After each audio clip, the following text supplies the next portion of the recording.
Chapter 1. Tahimik na nagkakape si Nate nang walang anuman na tumabi si Ivy sa kanya. Sunod na nakita ng binata ang nakabukas sa cellphone ng babae. May kausap ito through video call. "Lo, meet my babe." Ani Ivy.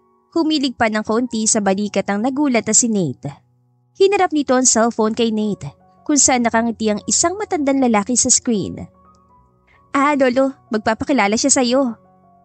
Marahang tinabig ni Ivy ang balikat na lalaki. Hi sir, I'm Nate. Ikaw nga ba ang nobyo ng apo ko ha? Masayang tanong na matanda.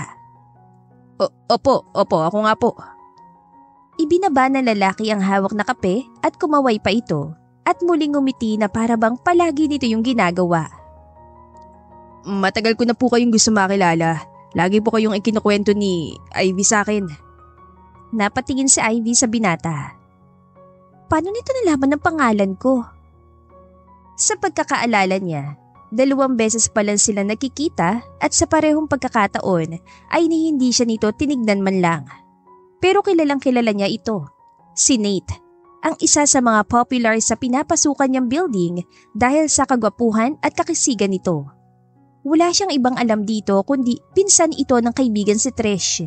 Hindi niya alam kung ano ang trabaho nito pero sigurado siya ay mas matanda ito sa kanya ng ilang taon at aware din siya na he's way out of her league. Nasan ba kayo mga apo? Sa coffee shop po. Tugon ni Nate. Aba, coffee shop date. Ang sweet naman. Matagal ko nang ipinipilit yung apo ko na magpakilala ng nobyo sa akin. Mabuti naman at sa wakas ay meron na siya na ipakilala. Well, surprise po lo. Ito na po siya. Alanganing sabi ni Ivy. Napatingin sa kanya si Nate at napansin ang kaba niya. Sir, you remind me of my grandpa po. Madalas po kami maglaro ng chess nung nabubuhay pa siya. Abay talaga. Biruin mo nga naman. Mahilig din ako sa chess, iho. Kung bisitahin mo ako, iho, dito sa bahay sa Sabado, dito ka maghapunan. Magluluto ako ng kare-kare. Kumakain ka naman ng kare-kare. Ano, Nate? Opo, sir. Favorite ko po ang kare-kare. Very good. Sige. Aasahan ko kayo ha. At Nate, isang game ng chess? Sure po, sir. Wait lang. Lolo, busy po ang schedule niya sa Sabado tsaka nakakahiya naman sa kanya baka makaistorbo tayo sa… Abay, bakit nakakahiya? Nobyo mo naman siya. Oo nga, hindi naman makakaistorbo. Free ako sa Sabado. Nanlaki ang mga mata ni Ivy na tumingin sa binata na nakatingin na pala sa kanya. Iyon naman pala eh. Sige apo, sa Sabado ha. Make sure na dadalhin mo yan nobyo mo. Aasahan ko talaga yan. Opo, sige po, bye po, love you po. Agad niyang kinuha ang bag at tumayo. Sobrang sorry ha. Yung lolo ko kasi, ang kulit. Lagi na lang akong kinukulit na may ipakilala kong boyfriend sa kanya kaya… basta sorry, naistorbo ko tuloy yung pagkakape mo. Okay lang. Nakangiti nitong tugon na parang wala nangyari. Anyway, ikaw si Ivy, right? Friend ni Trish? Oo, pero… paano mo nga pala nalaman ang pangalan ko? Nagkita na tayo. Parang 2 beses na yata. Una sa birthday niya sa Tagaytay at yung pangalawa nung housewarming party ng kondo niya. Naalala mo yun? Taas kilay niyan tanong. Naka-yellow sundress ka, di ba? Yung may maliliit na bulaklak. At naalala ko rin, ikaw lang ang hindi nagpatukso sa karaoke buong gabi. Nandun ka lang sa may balcony ng halos 1 oras, kumakain ng cake. Paano mo? Well, you kinda have stood out. Oh my God, yung crush ko for almost 2 years. Naalala yung times na nakita kami. And he thinks I kinda stood out. Anyway, salamat dun sa kanina ha. Hindi mo naman kailangang mag-agree sa dinner invitation ni Lolo. Pasensya na. Bakit naman hindi? Mukha siyang cool actually. At saka he's a chess player, just like my grandpa. I think magkakasundo kami. Basta ako na lang ang bahala magpaliwanag kay Lolo na hindi ka makakapunta sa dinner kasi busy ka. Hindi naman ako busy. Kumunatan noon niya. I mean, sasabihin ko lang as excuse na busy ka. Excuse? Bakit? Anong bakit? Don't tell me na pupunta ka talaga. Bakit naman hindi? Okay lang sa'yo na magkunwaring boyfriend ng babae na hindi mo kilala? Tanong ni Ivy sabay kunot ng noo. Ganun ako kabait. Nakangiti nitong tugon. O baka naman bored ka lang. Or baka nakuyutan kasi ako sa'yo kanina. Ano? Ramdam ni Ivy ang pag-init ng pisngi hanggang sa kanyang tainga. Paglapit mo pa lang kanina, ang pula-pula na ng pisngi mo. Sabi nito sabay pagpapalaki ng mga mata at panggiti ng kimi tulad ng ginawa niya. At parang pigil na pigil kang huminga kanina. Pero sa totoo lang, cute, nakakaaliw. Sobrang kabado ako at hindi yun nakakaaliw. Cute. Natatawa nitong sabi. Ay naku, pinagtatawanan mo na lang ako eh. Hindi sinasabi ko lang na kung kailan mo uli ng emergency fake boyfriend. Alam mo na kung paano ako makokontakt. Hindi naman na kailangan. Oh well, since narito na rin lang tayo, maupo ka muna. Paanyaya ni Nate sabay alok sa upuan sa tabi nito. Ha? Unless nagmamadali ka makatakas sa fake boyfriend mo. Biro ni Nate na ipinakita pang malalim na dimples. Want anything? Naningkit ang kanyang mga mata pero wala rin siyang ginawa kundi sumunod dito. Umiling siya. No, thank you. Actually, nagmamadali talaga ako kasi may naiwan pa akong work sa office. Tumangot-tango ito. Okay, pero sa tingin ko, I deserve some explanation tungkol sa nangyari kanina. Kasi... So? Dahan-dahan sumandal si Nate at casual na humalakot-kip. Yung ba talaga ang plano? Makuha mo attention ko with one dramatic babe habang nasa video call with your lolo? Ha? Hindi! Tanggi niya. Nangyari lang, bigla lang. Yung lolo ko kasi, ilang taon na akong kinukulit na maipakilala sa kanyang boyfriend. Since nung last breakup ko, para raw makamove on na ako, nagkataon kasi na nandito ka rin at ako ang pinili mo. Well, ikaw lang kasi nakita ko na, ouch. Sabi nito sabay lagay ng kamay sa dibdib nito na para bang totoong nasaktan sa sinabi niya. Akala ko pa naman dahil sa gusto mo ko. Nanlaki ang mga mata niya. Ay, wow!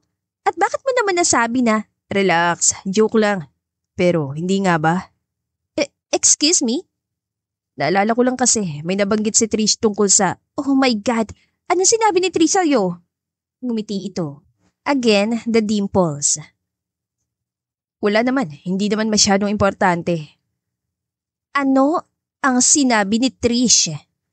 Ulit niya, mas mabagal, mas madiin. Sabi lang naman niya na may gusto ka sa akin.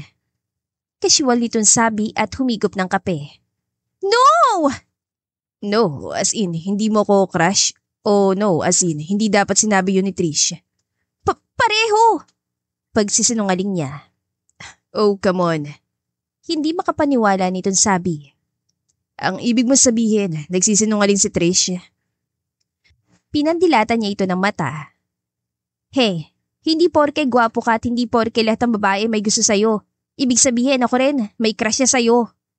Sinabi mo yan Gwapo ako, wala nang bawian. Ewan ko sa'yo. Tatayo na sana si Ivy pero bigla na naman nagsalita si Nate. Alam mo, actually, tinanong ko si Trisha tungkol sa'yo noon. Ha? Bakit? Interesting ka kasi. Cute din. Napakapit si Ivy sa dibdib na para bang mapipigil no ng pagbilis ng pintig ng puso niya. Interesting? Oh, yung tipong kahit nakatayo ko lang sa gilid, kahit tahimik ka lang, nakukuha mo pa rin ang atensyon ng mga tao. Nakuha mo nga ang atensyon ko Kokontrahin pa sana yun ni Ivy pero masyado siyang apektado ng mga titig nito kaya mas pinili na lang niyang magkunwaring abala sa kanyang cellphone. Anyway, thank you for your time. Tumayo na siya. Thank you uli. Anytime. Tugon naman ito. At bago pa siya tumalikod, ay muli ito nagsalita. By the way, ano nga palang isusot ko sa dinner with your lolo? Formal o casual? Ha? Pupunta ka talaga? Oo naman. Nakangiti nitong sabi. See you on Saturday, babe. Chapter 2. Okay. Bulong ni Ivy habang paruot pa rito sa harap ng gate ng kanilang bahay. Kailangan nating ayusin ang story natin bago tayo pumasok sa loob. Sige, saan tayo magsisimula? Nakangiting tanong naman ni Nate na kampanteng-kampante ang pagkakasandal sa sariling kotse. Nagkita tayo sa party ni Trish. Anong party? Nung housewarming party niya. Hindi. First time nating nagkita sa birthday niya sa Tagaytay. Mas romantic doon, di ba? Kitang-kita sa rooftop ng restaurant ang sunset. Ha? Sunset? Napakunot siya. Nag-iimbento ka ba? Dahil wala siya naalalang sunset ng mga panahong yun. Yun naman ang ginagawa natin, di ba?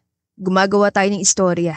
At kung gusto mong maniwala ang lolo mo, dapat convincing tayo. Dapat detailed. Ay, okay. Fine. Muli siya nagpalakad-lakad. Rooftop, sunset, may fairy lights pa, happy? Sobra. Nakangiti nitong tugon. So, paano naman ang first date natin? Coffee shop. Ganun lang? Wala man lang kwento? Ano pa bang gusto mo? Boring naman kasi kung ganun lang. Gawin kaya nating mas exciting. Tipong na-late ka sa first date natin kasi nabutan ka ng ulan sa gitna ng daan. Kaya mula sa coffee shop, tumakbo ako sa labas para sunduin ka. Tapos binigay ko yung jacket ko sa'yo. Diba? Ang romantic. Wow!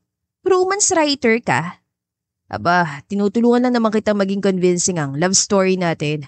At saka mukhang bagay sa'yo na suot ang jacket ko eh. Pahabol pa nito sabay kindat. Napalunok siya. Hindi niya may kakaila na kakaibang epekto nito sa kanya.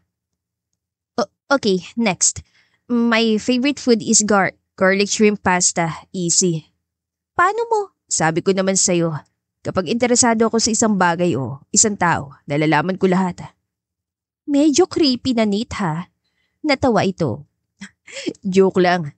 Nabanggit lang ni Trish minsan, ikaw naman. Okay, fine. Ikaw, ano bang paborito mong pagkain? Kahit ano, basta luto mo. Wow, smooth. Honest lang. Paano kung hindi ako marunong magluto? Tuturuan kita. Sabi nito sabay kindat. Next. Tumungo siya at pilit pinigil ang pangiti. Anong pinakaayaw mo? Siguro yung hindi mo lang marunong umiti sa mga barista kapag umorder ng kape. Tsaka may babae na umiiwas sa eye contact kapag nagbablush. Hoy, hindi ako nagbablush. Sure. Next, favorite vacation spot. Kahit saan, basta may beach, pero dapat kasama ka. Ay, hindi niya napigilang reklamo. Alam mo, hindi natin kailangang mag-effort ng ganito. Sa tingin ko naman hindi ka tatanungin ni Lolo ng kung ano-ano. Malay mo, mabuti na rin yung handa. Mas madali natin siyang makukumbinse. Gusto mo lang akong asarin eh. Cute ka kasi kapag naaasar. Inirapan niya ito at tumingin sa relo. Pumasok na tayo sa loob, baka naghihintay na si Lolo. Sabi niya sabay talikod. Pero bago siya makapasok sa gate, ay hinuli ni Nate ang kanyang kamay na agad niyang binawi. Teka, parang may kailangan pa tayong i-practice, hindi yung puro trivia lang. Ha? Siyempre, dapat may chemistry tayo. Chemistry? Oh, di ba? Kailangan magmukha tayong komportable sa isa't isa. Alam mo na, yung simpleng eye contact, hawak ng kamay, body language. Body language? Oo, halimbawa. Lumapit si Nate at muling kinuha ang mga kamay niya na hindi na niya pinigilan. Dapat, i-practice natin na mag-hold hands para kapag nasa harap tayo ni Lolo, natural na lang. Teka lang, hindi na siguro kailangan yan. Alanganin yan sabi sabay bawi sa kamay. Eddie, kahit eye contact na lang muna. Kailangan kapag tinitignan mo ko, yung tingin na parang talagang gustong-gusto mo ko. Parang ang hirap naman yata nun. Talaga lang ha? Natatawa nitong tanong. Di dapat na lang, yung tingin na hindi tayo ma-awkward sa isa't isa. Pinilit ni Ivy na salubungin ang titig ni Nate para lang mapatunayan dito na kaya niya. Pero wala pa yatang 1 minuto, pakiramdam niya ay parang natutunaw na ice cream kaya agad siyang tumungo. Ay, tama na nga. Inaasar mo na lang ako eh. Bakit naman kita aasarin? Ang sabihin mo, talagang hindi ka matingin na tuwid sa akin kasi crush mo ko. Wow! Hindi naman ako na-inform na may pagkamayabang ka pala. Muli, nag-angat siya ng tingin at pinalaki ang mga mata na tinawanan lang ni Nate. Confident lang. At honest, iba yun sa yabang, Ivy. Ay, whatever. Alam mo, salamat na lang sa lahat. Huwag na nating ituloy to. Sasabihin ko na lang kay Lolo na biglang kailangan ka sa work o kaya may diarrhea ka. Kung magtampo sa akin ng lolo mo. Ano naman sa'yo kung magtampo siya sa'yo? Hindi ka naman niya makikilala ulit Ever. Kahit na, ayoko na may tao nagtatampo sa akin. Nate, please. Ano bang ikinaka-worry mo? Sabi mo nga last na to. Halika na, babe. Babe? Sino ba nagsimulang tumawag ng babe? Hindi ba ikaw? Chapter 3. Abay, ito palang iyong nobyo. Masayang bati ni Lolo Benj. At napakagwapo naman pala. Bakit mo itinatago ha, apo? Iyon ang bati ng kanyang lolo sa kanilang dalawa pagtapak nila sa dining area. Agad na nagmano si Ivy na sinundan naman ni Nate. Magandang gabi po, sir. Salamat po sa pag-invite sa akin. Nako, magandang gabi rin, iho. At Lolo Benj na lang ang itawag mo sa akin, ha? Kung sinabi agad sa akin itong si Ivy ang tungkol sa'yo, di sana. Noong pa kita inimbitang maghapunan dito. Sige na, maupo na tayo. At ikaw, Nate, dito ka maupo malapit sa akin nang ma-interview kita. Nagkatinginan sina Ivy at Nate. Nginitaan lang siya ng binata at hinila pang upuan para sa kanya. Pogi points. Bulong nito sa kanya na kimi niyang inirapan. So, Nate, iho, paano kayo nagkakilala nitong apo ko? Natigilan si Ivy. Halos manginig na mga kamay sa sobrang kaba. Samantalang si Nate ay kalmado lang na parang kontrolado ang sitwasyon. Madalas na po kasi kaming magkita sa parties at events ng pinsan ko na kaibigan po ni Ivy. Lagi ko siya nakikita na tahimik lang. Hindi siya yung tulad ng ibang babae na maingay, magulo. Siya po madalas nakaupo lang sa isang tabi, kumakain. Kaya na-curious po ako sa kanya. Hanggang sa nagkaroon po kami ng pagkakataon na magkausap. Abay, sa umpisa lang tahimik yung apo ko. Biro ni Lolo. Pero kapag tumagal, nako, ikaw ang susuko. Yan pong hindi ko gagawin, ang sukuan ng apo niyo. Napatingin si Ivy kay Nate na noon ay nakatuon ang pansin sa kahahain lang na hapunan. Wow, kare-kare, embutido lumpia. Lolo Benj, fiesta po ba dito sa inyo? Nako, sa sobrang sayakot sa bukas ay may nobyo na tong si Ivy. Nagpaluto na ako ng marami. Kumain ka lang ha, iho. Huwag kang mahihiya. Hindi ka naman mapili sa pagkain, ano? Nako, hindi po. Lahat naman po kinakain ko. Abay mabuti. Hindi ka tulad nung dati niyang nobyo. Napakapihikan sa pagkain. Muntik nang masamid si Ivy. Lolo! Ganun po ba? Don't worry po. Mahilig po akong kumain. Lalo na kung masarap. At tinapunan nito ng tingin sa Ivy. Oh, Ivy, apo narinig mo yan ha. Sarapan mo lagi ang luto para mawiling kumain si Nate. Habang naghahapunan ay napuno ng kwentuhan at tawanan ng hapagkainan. Tumatawa si Nate sa mga biro ni Lolo Benjamin at nasasabayan nito ang lahat ng biro na matanda. At habang tumatagal, sa pagitan ng kare-kare at lumpia, napansin ni Ivy na hindi na basta nagpapanggap lang si Nate. Totoong naaaliw ito sa pakikipagkwentuhan kay Lolo. Nagtatanong pa ito tungkol sa paglalaro nito ng chess, nagkukwento tungkol sa sarili nitong lolo, at nakikinig na para bang interesadong-interesado. Magaling ka bang mag-chess? Hindi naman po, marunong lang. Tugon ni Nate.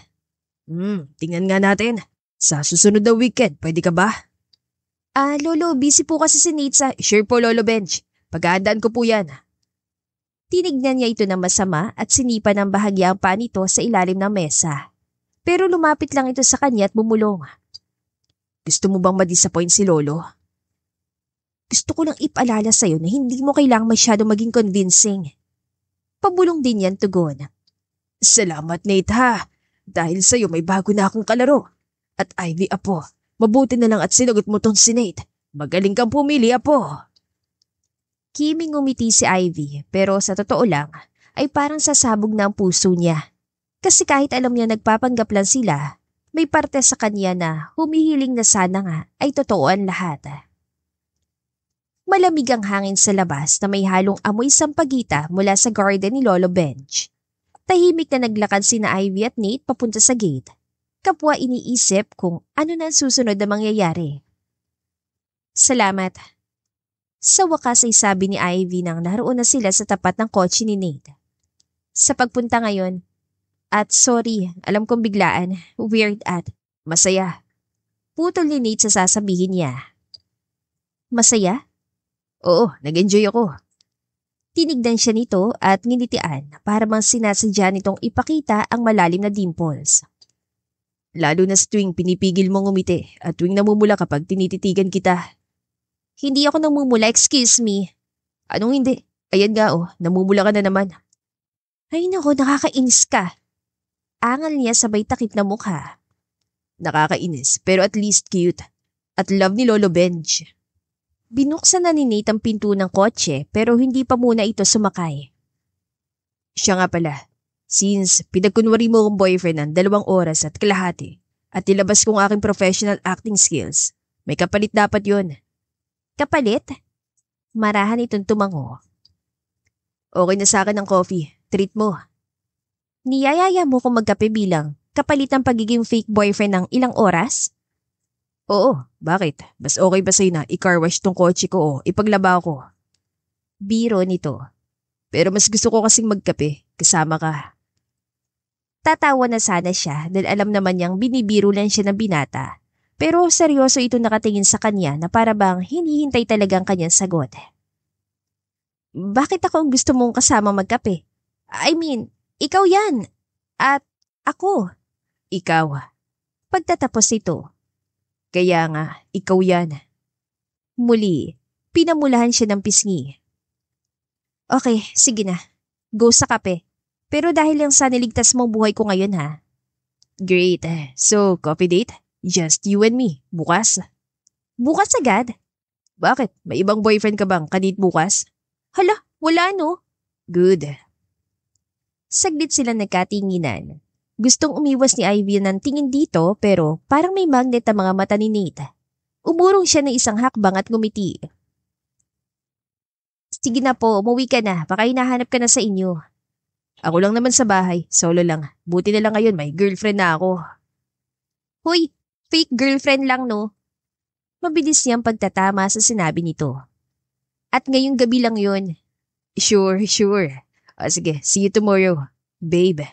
Babe? Bago pa siya makapag-react, ay sumakay na si Nate sa kotse at isinara agad ang pinto niyon. Naiwan siya nakatayo sa harap ng gate habang pinapanood ang sasakyan nitong palayo. Sa sobrang kilig ay napakagat siya sa labi para pigilan ang pagngiti. Chapter 4. Hoy! Anong ginagawa mo dito? Hi. Nakatayo si Nate doon sa may glass doors, nakasandal sa marble wall na parang endorser ng pabango. Nakabukas ang 2 butones ng polo nito at nakangiting litaw na litaw ang dimples. Anong ginagawa mo dito? Ulit ni Ivy habang mabilis na naglakad papunta dito. Pilit pinapangalagaan ng composure kahit malakas ang kaba sa dibdib. Hinihintay ang coffee date ko. At bakit dito ka naghintay? Di bang usapan natin sa lobby ng building, hindi sa lobby ng opisina namin? Pabulong niyang tanong dahil ramdam niya na unti-unti silang pinagtitinginan ng mga tao sa paligid. Ilang sandali lang ay may narinig na siya sa gilid na 2 niyang office mates sa IT department. Oh my gosh! Kilala ni Ivy si Mr. Nate? Si Nate sa 40th floor? Yung nagmamodel daw? Natigilan si Ivy samantalang napangiti naman si Nate at nakuha pa nitong kawayan ng mga yon na nagpatili sa mga babae. Hindi ka ba marunong mag-text? Gusto ko tang isorpresa. Gusto kong makita ang reaksyon mo. Napailing siya. Oh my God, Nate. Gumagawa ka ng eksena. Tignan mo, nakakahiya. Aba, bakit ako mahihiya? Ikaw ang kasama ko. Bakit? Ikaw nahihiya ka ba na sinusundo kita? Sinamangutan niya ito at hinila palabas ang lobby ng opisina habang nakasunod ang tingin ng mga katrabaho. Tika, di ba sabi mo coffee lang?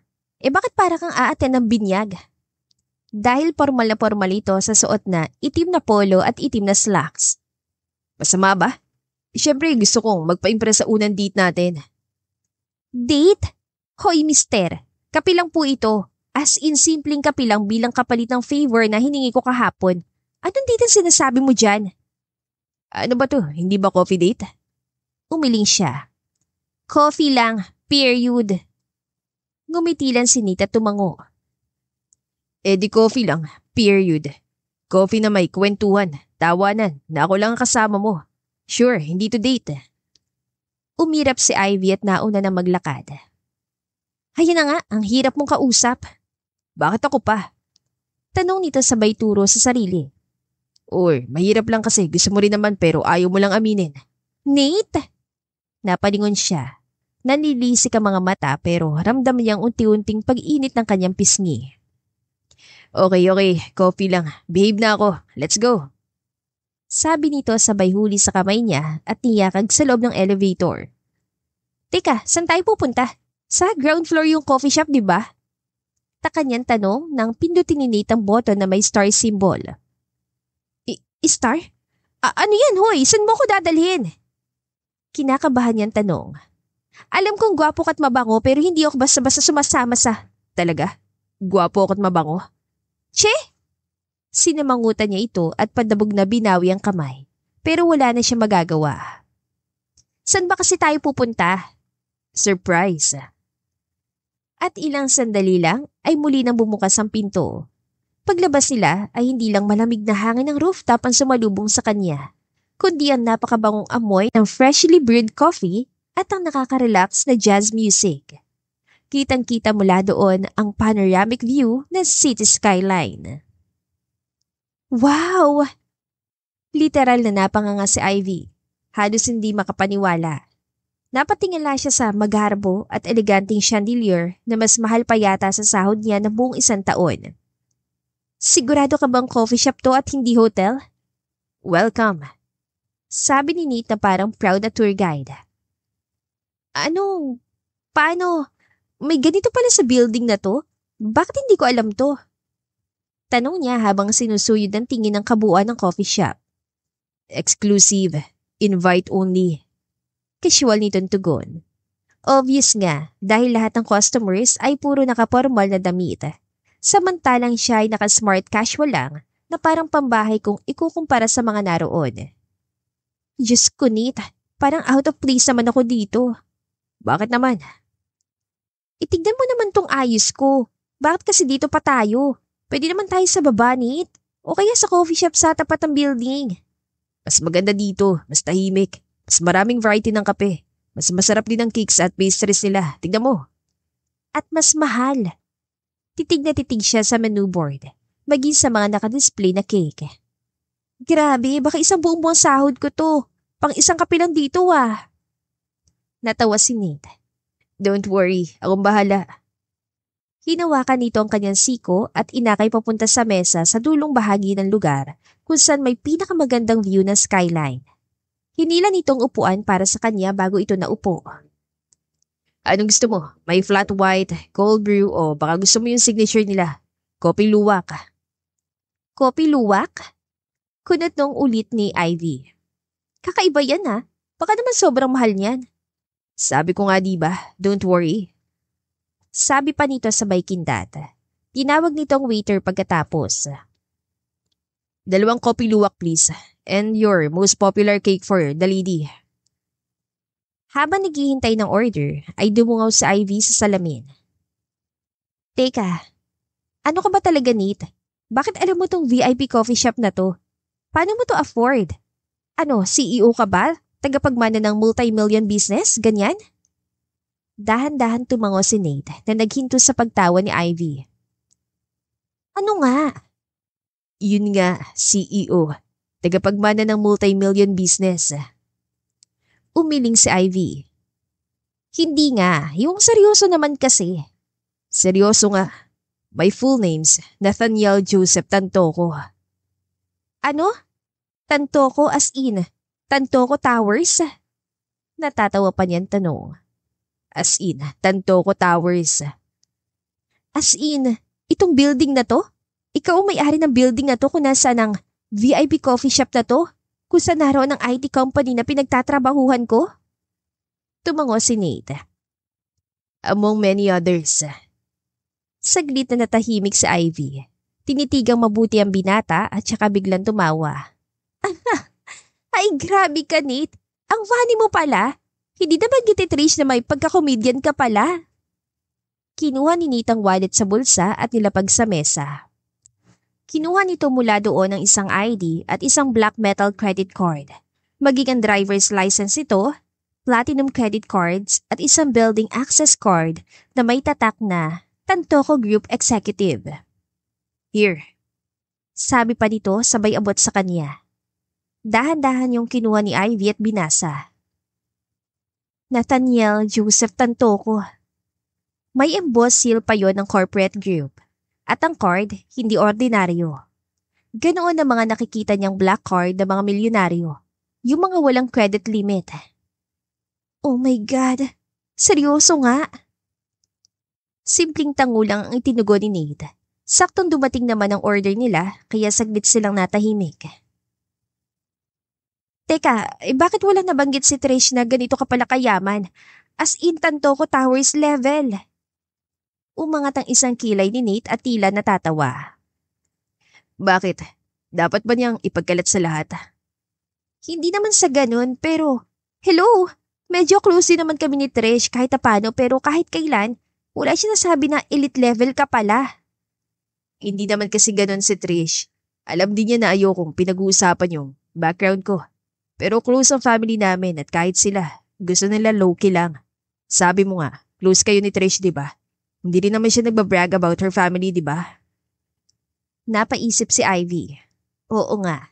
Stylish si Trish. Classy pero never ito nag-flex ng mga branded stuff o nag-name drop ng mga connections. Nakakasama rin niya itong kumain ng isaw sa gilid ng daan at game na game sa lahat ng kalokohan nila kapag magkakasama. Alam ng pamilya ni Trish at pamilya ko na hindi magandang topic ang pera lalo na sa mga event. Besides, ayaw makilala lang ako bilang milyonaryo. Paano mo gusto akong makilala? Bahagyang yumuko si Nate at mas lumapit sa kanya.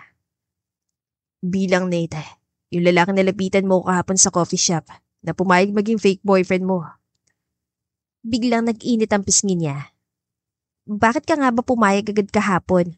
I mean, hindi naman tayo close. Hindi pa nga tayo formally nagkakakilala eh. Well, unang-una, halatang kailangan mo talaga ng tulong. Para kang... Tumigil ito saglit at ngumisi. Para kang kuting na naiwan sa gitna ng kalsada na walang pumapansin. Wow! So naawa ka lang talaga sa akin? Medyo. Ang cute mo kasi. Yung medyo nagpapanik pero cute pa rin. Seryoso nitong sabi na para bang hindi ito aware na magpapakilig yun sa kanya. Anyway, number 2. Naisip ko na it might be fun. Fun? Something different kasi. Aba, sabi nga nila, life is short. Kaya dapat pag-enjoy. Ang sabihin mo, bored ka lang. That time, medyo. Pero mas curious ako sa'yo kaya isa sa bored. Curious? Tumango si Nate. And so far, worth it naman ang curiosity ko. Chapter 5. Nate? Pagbukas ng gate ni Ivy, ay halos mapataloy siya sa gulat. Nakatayo doon si Nate na parang eksena sa commercial. Nakaputi itong polo at hawak ang ilang paper bags at plastic bags na punong-puno ng pagkain at kung ano-ano. Good afternoon, Ivy. Anong ginagawa mo dito? Nakahalukip-kip na tanong niya, pilit itinatago ang panik sa kanyang boses. Hindi ba napag-usapan na natin na hindi mo na kailangang pumunta ngayon? Nasabi ko na kay Lolo na busy ka today. Pero tinawagan ako ni Lolo para i-remind sa akin tong araw na to. So, here I am. Teka, ibinigay mo number mo sa kanya? Hindi. Casual itong sabi sabay pasok sa gate na para bang sanay na ito. Hiningi niya number ko noon, dinner natin noon. Hindi ako makahindi sa lolo mo eh. Tama ka, sobrang persistent ka niya. At bago pa siya makapagreklamo, ay biglang sumulpot sa pintuan si Lolo Benj na abot taingang ngiti. Nate, iyo! Akala ko hindi ka makakarating.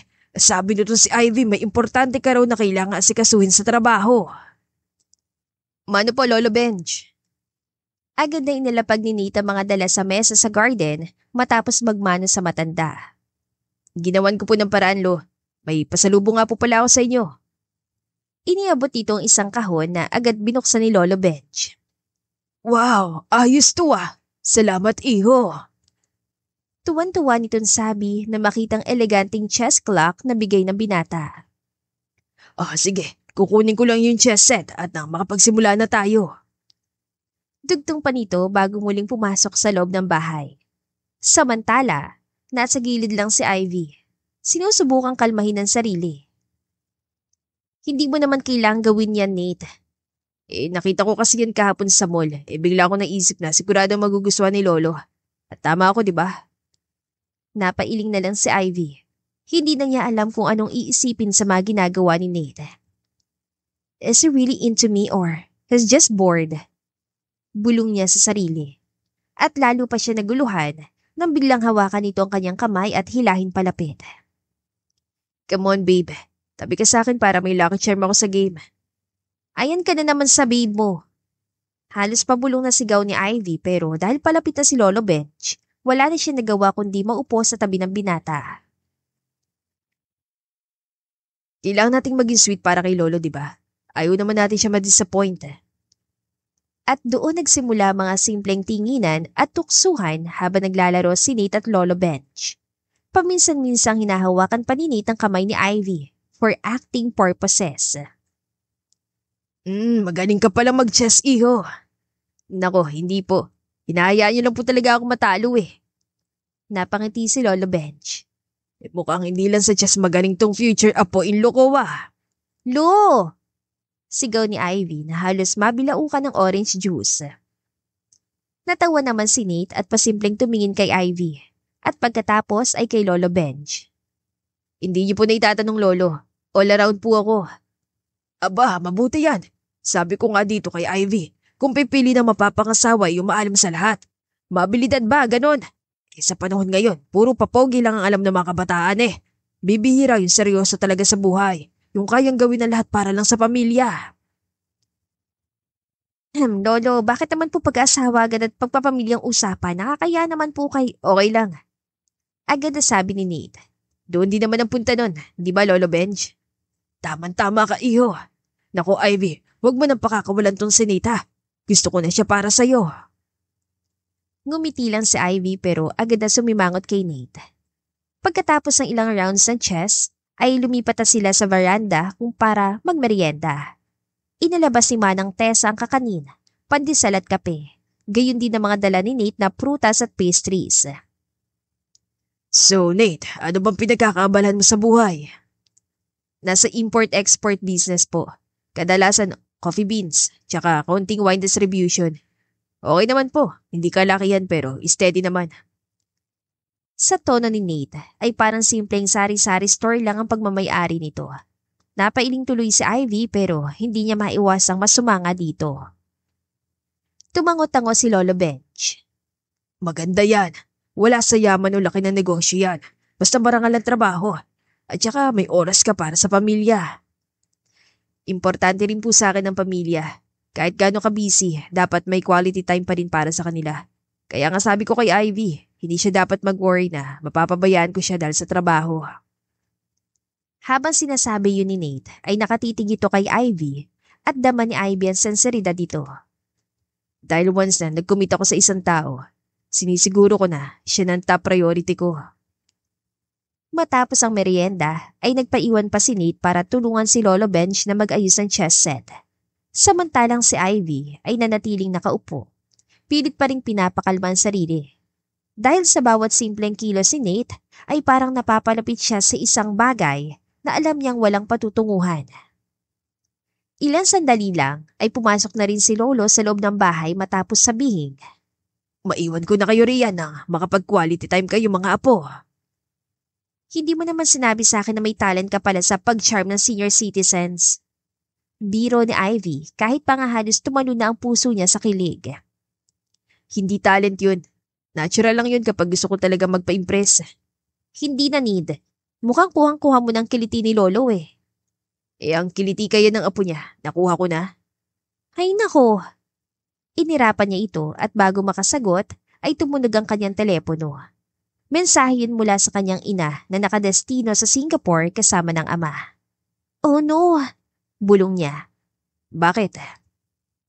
Dahan-dahan siyang tumingin dito na para bang may nagawang malaking kasalanan. Darating ang parents ko next week para sa 70th birthday ni Lolo and gusto ko nilang makilala. Oh, wow. Ibig sabihin, I will see you next week?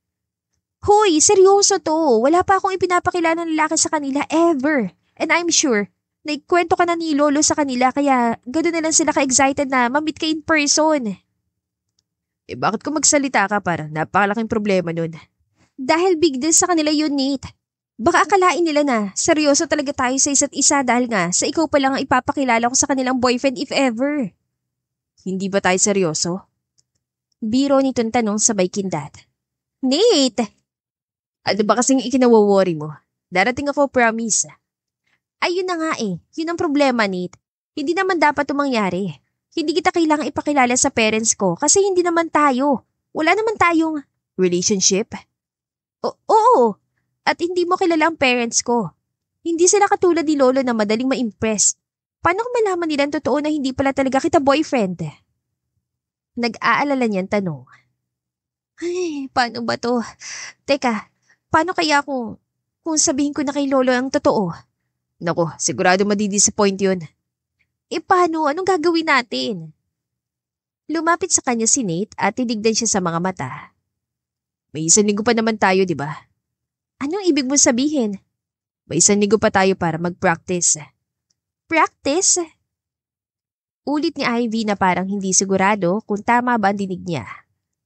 Let's make sure na hindi nila mapapansin na nagpapanggap lang tayo. Kailangan nating maging convincing sa harap nila. 1 week. We'll act as a couple for a week para hindi ka ma-awkward sa harap ng parents mo. Para natural na lang. Hindi naman siguro sila magtatagal dito, di ba? So hanggat nandito sila, tuloy lang natin ang pagiging fake boyfriend-girlfriend. Then kapag umalis sa ulit sila, sabihin na lang natin na we broke up. At paano natin yung gagawin exactly? Sumanda dito sa upuan at nakangiting tumitig sa kanya. Easy. Magde-date tayo after work. Magte-text everyday. Tatawagan kita at kailangan mo ring masanay sa physical touch. Physical touch? Bakit may physical touch, oy? Of course. Normal naman yun sa couples, di ba? Holding hands, hawakan kita sa siko o sa bewang, lalo na kapag magkasabay tayong naglalakad. Mga ganun. Humalakip-kip siya. Parang ang sarap mong sapakin, alam mo ba? Pwede rin yan, basta gusto ko, yung sweet ha. Nakangiti nitong sabi sabay kindat. Chapter 6. Hoy, Ivy, kwento, bilis! Hindi man lamang nag-abala ng hi o hello si Melissa na magkita sila ni Ivy sa maliit na restaurant sa tapat ng kanilang opisina. Nakatas ang kilay ng kaibigan. May hawak na ice americano at handa na sa chismis bottle. Anong kwentong pinagsasasabi mo? Tanong niya na parang walang kaalam-alam na kunwari ay abala sa paghalo ng kanyang spaghetti. Huwag kang magmaang-maangan dyan. Nakita kita. Actually, hindi lang ako nakakita. Last week sa lobby, kasama si Mr. Tall, Mestizo and Hot. Tapos no Lunes, may pa-flowers pa. Ano yun? Usap-usapan ka sa opisina, girl. Melissa. Namula agad ang pisngi niya. Iyon na nga bang ikinakatakot niya? Hindi pwedeng walang makapansin dahil sa buong panahon na nagtrabaho siya sa IT company na yon, ngayon lang may sumusundo at nagpapadala ng bulaklak sa kanya. Ano kasi? Boyfriend mo ba yon? Hindi makatiis sa tanong ng kaibigan na parang criminal investigator. Kailan pa? Bakit hindi ko alam? Bakit hindi mo sinasabi sa akin? Akala ko ba best friends tayo? Sorry na. Ano kasi? Bago lang kasi. Bago? Define bago, girl. Bago as in ngayong week lang? Ngayong buwan? O bago as in ngayong araw? Bago as in. Bago nga. Napanganga si Melissa. Anong trabaho niya? Saan mo nakilala? Hindi ba model yun na billboard pa nga yun last year, di ba? Yung sa toothpaste. At girl, teka nga, siya ba yung crush mo noon pa? Kasi naalala ko lang na binubulong mo yung pangalan niya one time nung party ni Trish at Melissa. Oh my God! Siya nga yun! Siya nga! Medyo malakas sa sabi nito, sabay palakpak na parabang nanalo sa loto. So kayo na talaga? As in legit? Parang gano'n na nga. Pilit nang umiti si Ivy. Ano pa nga bang isasagot niya? Sa true lang, bagay naman kayo. Bagay? Melissa, nakita mo naman yun, di ba? Sabi mo nga, tall, mestizo, and hot. At ako? Smart, funny, beautiful. Hindi kami level best. He's way out of my league. Oh, bakit ganyan ang itsura mo? Jowa mo na nga si Mr. Hattie of the 40th floor, tapos parang nalugi ang mukha mo.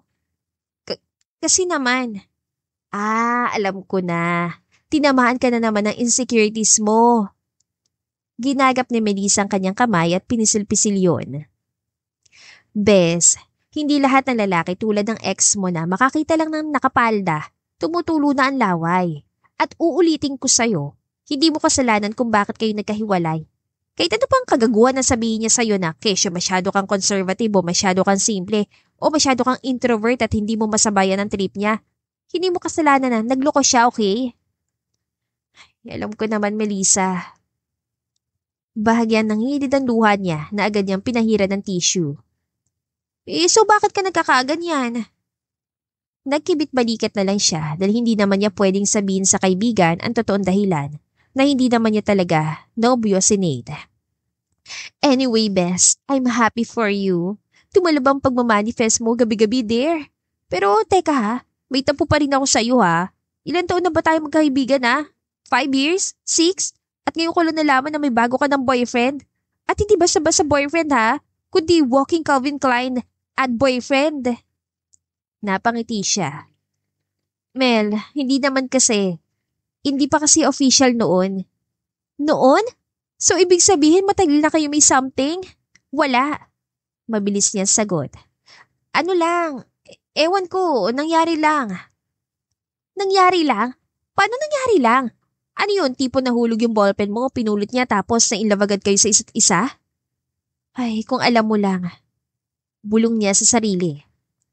Teka! Inilapit ni Melissa ang upuan nito sa kanyang kinauupuan. Tell me the truth. Arranged marriage yan, no? O may secret contract ba kayo? Teka, buntis ka ba, girl? Grabe ha, kakanood mo ng k-drama yan, dear. Basta, kailangan ko na resibo. Kwento mo lahat. Yung first time siya na-meet, yung first date yo, first kiss, first time na Melissa. Ano? Curious lang naman. No comment. Hoy, no comment? Ibig sabihin may nangyari nga? Nanlaki ang mga mata ni Ivy. Hindi lang niya masabi na hanggang holding hands lang sila at hinihintay din niya kung kailan ang first kiss. Oh, speaking of the devil. Nilingon ni Ivy ang ininguso ni Melissa at mula sa entrance ng restaurant ay nakita nila naglalakad si Nate palapit sa kanila na parang slow motion sa pelikula. Bes, anong ginagawa niya dito? May date ba kayo? Ha? Wala. Hindi ko alam kung bakit nandito yan si... Hi, babe. Malalim na boses itong bati. Lumapit ito sa kanya at hinalikan siya sa pisngi na nagpabilis ang tibok ng puso ni Ivy. At oo, hindi niya napigilang hawakan ang parte ng kanyang pisngi na hinalikan nito. Kanina pa dapat ako pero sobrang traffic. Bakit ka nandito? May usapan ba tayo? Takang tanong ni Ivy. Wala. Nabanggit mo dati na dito kayo madalas magpunta ng friends mo after office. Nag-assume lang ako and luckily, nandito ka nga. Girl, baka naman gusto mo akong ipakilala. Bulong ni Melissa kay Ivy pagkatapos siya ditong kalabitin sa braso. Yeah, sure. Nate, si Mel, friend and office mate. Mel, si Nate, my boyfriend. I'm her boyfriend. Pagtutuloy ni Nate sabay lahad ang palad. So, you are Melissa. Madalas kang ikwento ni Ivy sa akin. O talaga? Huy, minsan lang naman. Biglang sabi ni Ivy. Naupo na si Nate sa tabi ni Ivy at casual na inilagay ang braso sa sandalan niya. Babe, hindi mo nasabi na maganda palang best friend mo. Grabe ka, di naman masyado. Nahihiyang tugon ni Melissa na halatang-halatang kinilig dahil sa papuri ni Nate. Teka, Mr. Nate. Hindi mo ako madadaan sa compliments mo ha. I-interviewin pa rin kita. So, kailan pa naging kayo? Uunahan na sana ni Ivy na sumagot si Nate pero sadyang mabilis ito. Actually, kailan lang. Pero para sa akin, sapat na yun para malaman na she's worth every second. Oh my God, ang cheesy! I like it! Pabulong na komento ni Melissa sabay takip sa bibig. Nate, pwede ba? Ano, totoo naman eh. Ngumiti ito at kumindat na parang alam na alam ang epekto nun sa kanya. Nagulat pa si Ivy nang hawiin itong ilang hibla ng buhok sa kanyang mukha at ayusin yun sa likod ng kanyang tainga. Teka lang! Reklamo ni Melissa. Excuse me lang, bakit may public display of affection? Grabe kayo ha? Pero parang wala lang yun kay Nate. Kinuha nito ang kamay ni Ivy na nasa ibabaw ng mesa at hinawakan niya na mahigpit. May pahaplos pa na lalong nagpakilig sa kanya. Babe, ayoko namang makaistorbo sa inyong magkaibigan. Siguro, I will leave you two friends alone. Tawagan mo na lang ako kapag tapos na kayong magkape ni Melissa so we can have dinner para mahatid na kita ng maaga. I know! Agad na salungat ni Melissa. Tumayo ito at isinukbit ang bag sa balikat. I'll go ahead na. May date din naman ako tonight, so enjoy your dinner, okay? And Nate, ingatan mo tong kaibigan ko ha. Medyo healing pang heart niyan kaya huwag mo sasaktan. Noted, ma'am. At pagkadi sa Melissa, ay binawi agad ni Ivy ang kamay mula sa binata. Wala na si Melissa, okay na. Anong okay na? Yung paghawak mo sa kamay ko, okay na. Yung ganito ba? Kinuha ulit ni Nate ang kamay niya at muling hinawakan yun na mahigpit. Babe, kailangan pa nating mag-practice para pagdating ng parents mo, di ba? Pero Nate, yes babe. Tika, baka pwedeng bawas-bawasan mong pagtawag sa akin ng babe sa harap ng ibang tao. Bakit? Kinikilig ka ba masyado? Pinandilata niya ito pero hindi niya yun itinanggi. Chapter 7. Pagpasok nila sa restaurant ay halos malaglag ang panga ni Ivy dahil hindi iyon basta-basta fine dining restaurant lang. Kaya palang bili na bili ni Nate na strictly formal ang suot nila ng gabing yun. Huy Nate, ano to? Hindi bang usapan simpleng dinner lang? Pang royalty naman yata to, nakakahiya. Bulong niya kay Nate habang naglalakad papunta sa mesa na reserve para sa kanila. Relax, Lolo Bench deserve the best. At saka para na rin sa parents mo na minsan lang makauwi para makasama kayo, di ba? Aba, Ivy, hindi mo nabanggit na mahusay pala itong boyfriend mo na mag-ayos sa mga ganito. Sobrang ganda naman dito, aba. Pilit ang ngiti ni Ivy. Surprise daw po, Lolo, sabi ni Nate. Anything for you po, Lolo. Sabi kasi ni Ivy, ayaw yun ng sobrang engrande kaya naisip ko, intimate dinner para po sa buong pamilya. Nagkatinginan ng ama at ina ni Ivy na halatang impress sa binata. Alam mo, simpleng pizza at iced tea lang, solve na si Lolo. Hindi mo na kailangang magpa-reserve sa ganitong restaurant na hanggang next year pang waiting list. It's Lolo's 70th birthday. Dapat lang na special. Tinitigan niya ito. This is too much. Grabe, bakit mo ba ginagawa to? Dahil. Lumapit ito sa kanya at bumulong. Sabi mo kasi, importante ito para kay Lolo Benj. Kahit anong importante sa'yo, importante na rin sa akin. Diyos ko, Nate, you're charming, handsome, the best fake boyfriend in the world. Pinigil niya matawa. Annoying. Sasabihin ko you're annoying. Annoying lihat? Alam ko na yun, babe. At kung nung una, akala ni Ivy stressful ng pagpapractice nila ni Nate ng pagiging sweet couple, ibang level ng stress ang nararamdaman niya ng mga oras na yun. Kahit pa nga medyo komportable na siya sa hawak-hawak ng kamay at mga titig ni Nate, hindi pa rin niya maiwasang kabahan. Lalo na ng gabing yun. So, Nate, paano kayo nagkakilala ng anak ko? Nakangiti ngunit formal na tanong ni Mrs. Eugenio. Kaibigan po ng pinsan ko si Trish, si Ivy. Madalas ko po siya makita sa mga party at get-together. I always thought she's different. Different? How? Tanong naman ng kanyang ama. Well, smart po siya, funny, at hindi po siya tulad ng iba na lagi nagpapa-impress sa iba. She's just herself, at para sa akin po, napakagandang quality po nun ng isang tao. So, kaya mo siya nagustuhan dahil doon? Tumango si Nate. Among many other things po, unang-una po, hindi siya nakakasawang tignan. Yung kahit sobrang stressful ng araw, kapag nakita ko na siya, gumagaan ang pakiramdam ko. May ganong effect pong anak niyo, mama. Dahan-dahan siya napatingin dito at nagulat na makitang sobrang seryoso ang mukha nito. Hindi tuloy niya napigilang mag-blush lalo na nang bigla nitong hawakan ng kanyang kamay. Wow, Nate ha? Hindi ka lang pala mabait. Sobrang thoughtful ka pa. Hindi ko maintindihan dito kay Ivy kung bakit hindi ka man lang nababanggit sa amin ng daddy niya. Kung hindi pa nagkwento si Papa tungkol sa bago raw niyang kalaro sa chess, hindi pa namin malalaman na may bagong boyfriend tong anak namin at hindi kami mapapauwi ng di oras. Dapat po pala ako magpasalamat kay Lola Benj dahil kung hindi dahil sa kanya, hindi ko po kayo makikilala at makapagpapasalamat in person. Magpasalamat? Saan naman, iho? Takang tanong ni Mr. Eugenio. Sa pagkakaroon ng isang Ivy at sa pagpapalaki po sa kanya ng tama. Nagkatinginan sina Lola Benj, ang ama at ina ni Ivy, at sabay-sabay na napatango at nagkangitian. Si Ivy naman ay bahagyang napailing dahil tila wala siyang kakampi ng mga oras na yon. Pero sa isang banda, hindi rin niya may kakaila na kinikilig siya sa lahat ng ginagawa ng binata, lalo na sa tuwing napapasaya nito ang lolo niya at sa sobrang effortless na pakikipag-usap nito sa kanyang mga magulang. Ilang sandali rin silang natahimik sa loob ng SUV. Nakatanaw lang si Ivy sa bintana na pinapanood ng kanyang pamilya na halatang tuwan-tuwa habang papasok sa bahay. Nasa manibela lang ang mga kamay ni Nate pero kapwa nila ramdam ang tensyon sa pagitan nila. Salamat Nate ha. Seryoso, hindi mo naman obligasyon pero ginawa mo pa rin. No problem, gusto ko naman. At gusto ko nakikitang masaya si Lolo Benj. At ngayon, ang parents mo. Kinagat ni Ivy ang pang-ibaba niyang labi para pigilan ang sariling mapangiti.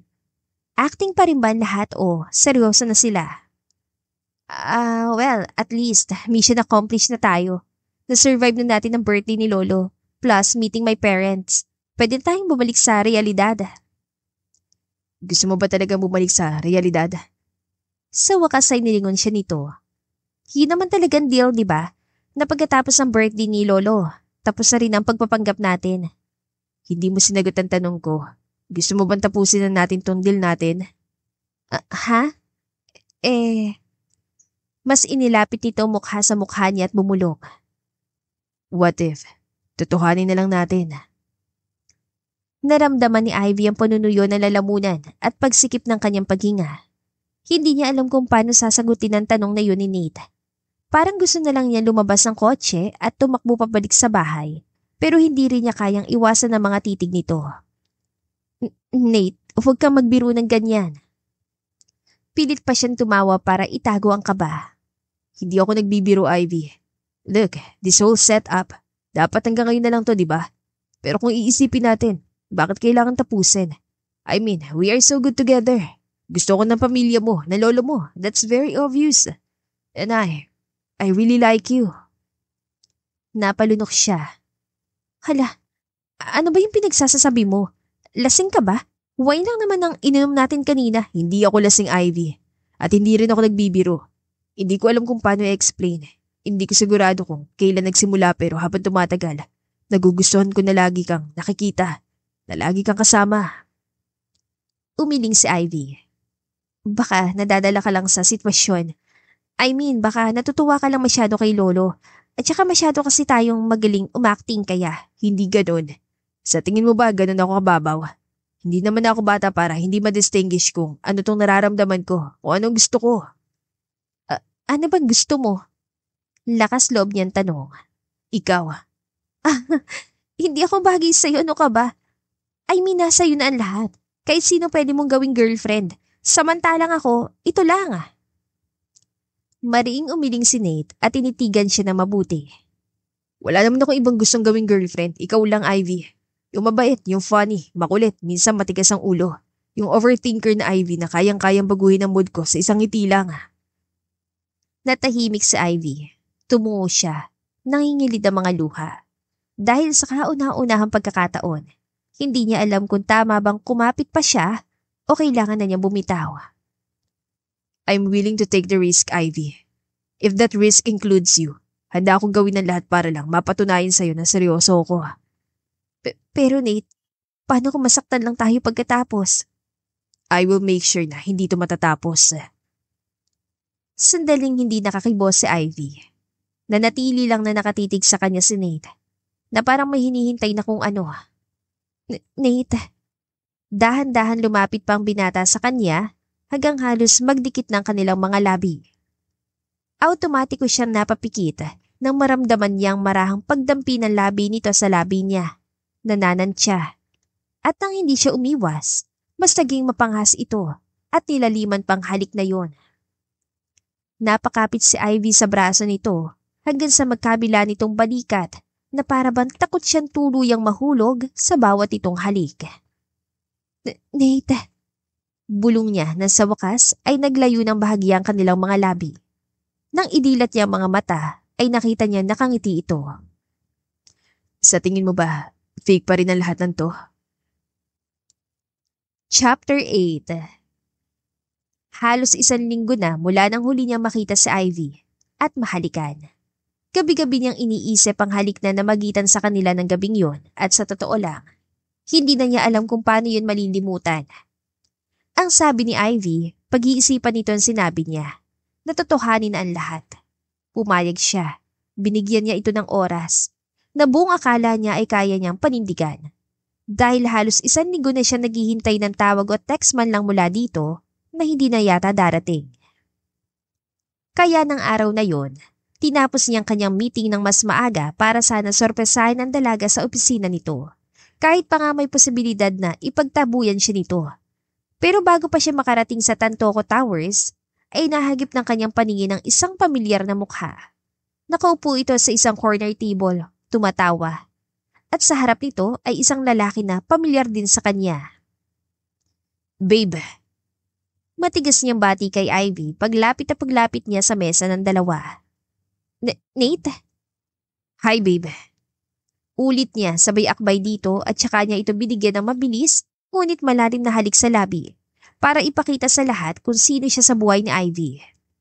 Hindi mo nasabi na pupunta ka pala dito. Oh, hi pare, I'm Robin. Marahan itong pakilala. Nakalahad ang palad na kinamayan agad ni Nate. Nathaniel Tantoco, Ivy's boyfriend. Pakilala niya na sadyang idiniin ang kanyang apelyido. Halatang nagulat si Robin dahil napatayo ito. Sige, mauna na ako, Ivy. Nice catching up. Nathaniel, sir, nice meeting you. Akmang pipigilan pa ni Ivy si Robin pero mabilis sa ito lumabas ng coffee shop. Naupo naman siya sa harap nito at gumiti kahit pa nga nakasimangot na ito sa kanya. Nate, ano yun? Ang alin? Painosente niyang tanong. Nakita ko ang girlfriend ko, binati ko. Normal lang naman yun, di ba? Girlfriend? Oh, hindi ba? Nate. Mahina ang boses ito pero matalim at seryoso. Hindi mo ko girlfriend. Let's make that clear. At bakit mo ko hinalikan ng ganun sa harap ng maraming tao? Sa harap ni... Ng ex mo? Sama ba? Oo, dahil hindi mo ko girlfriend, hindi kita boyfriend. Tumango-tango siya at pilit pinakalma ang sarili.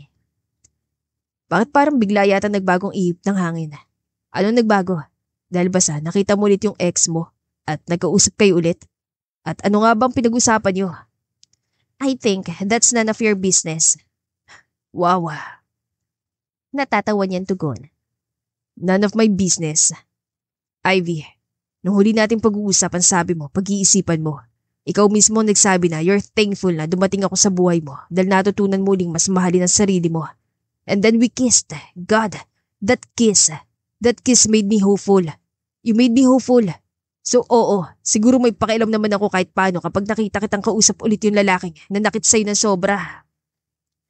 Bahagyang nagbagong ekspresyon ni Ivy pero agad rin yung bumalik sa dati. Sa tingin ko, pwede kong kausapin ng kahit sinong gusto kong kausapin dahil wala naman tayo, Nate.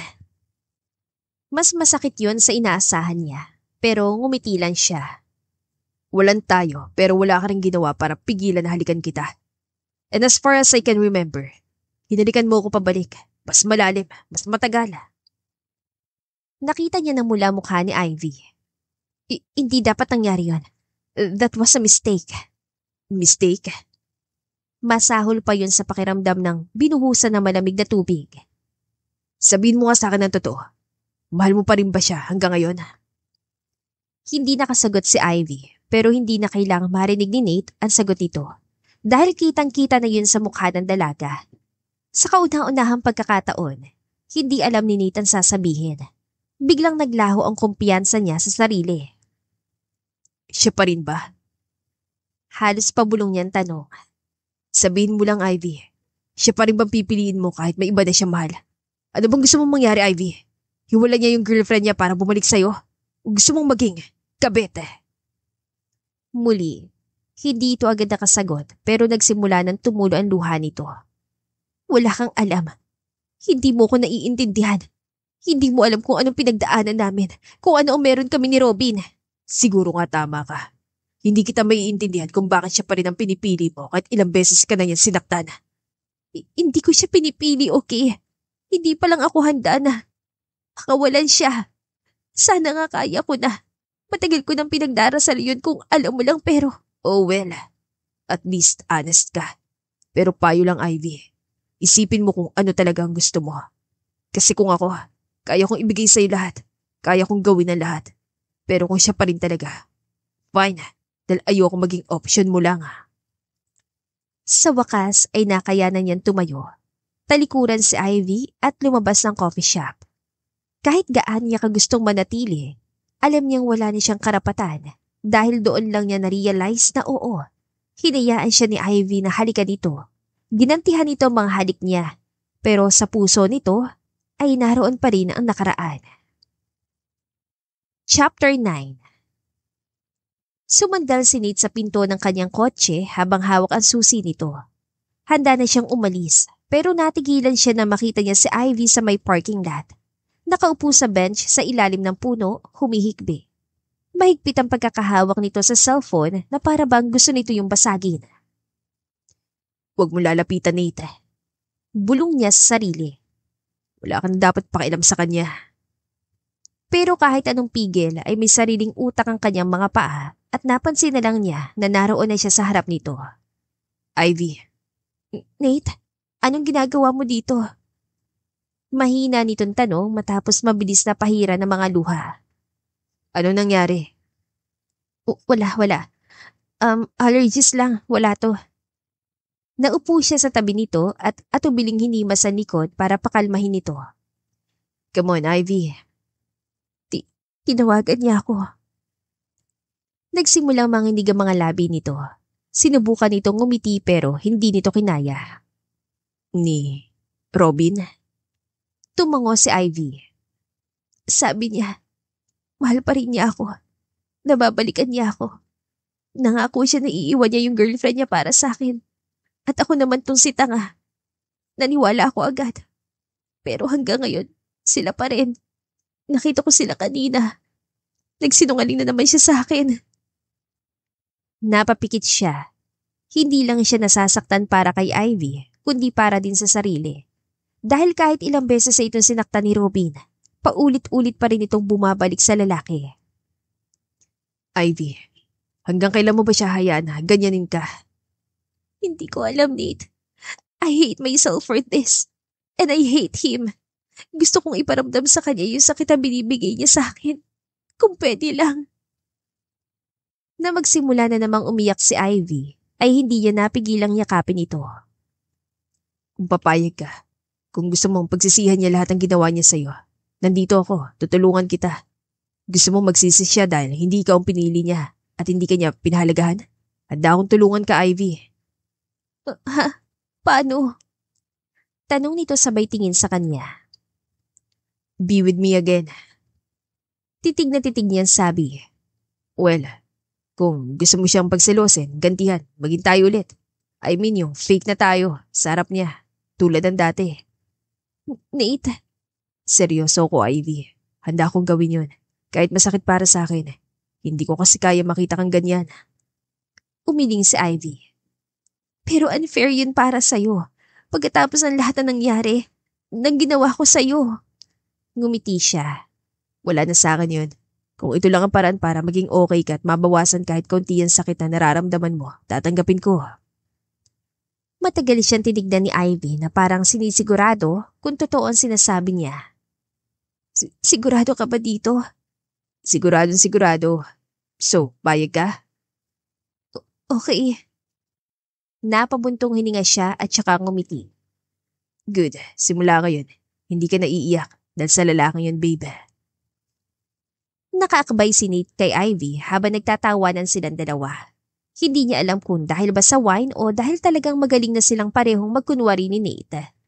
Pero parang napakagaan ng gabing yun.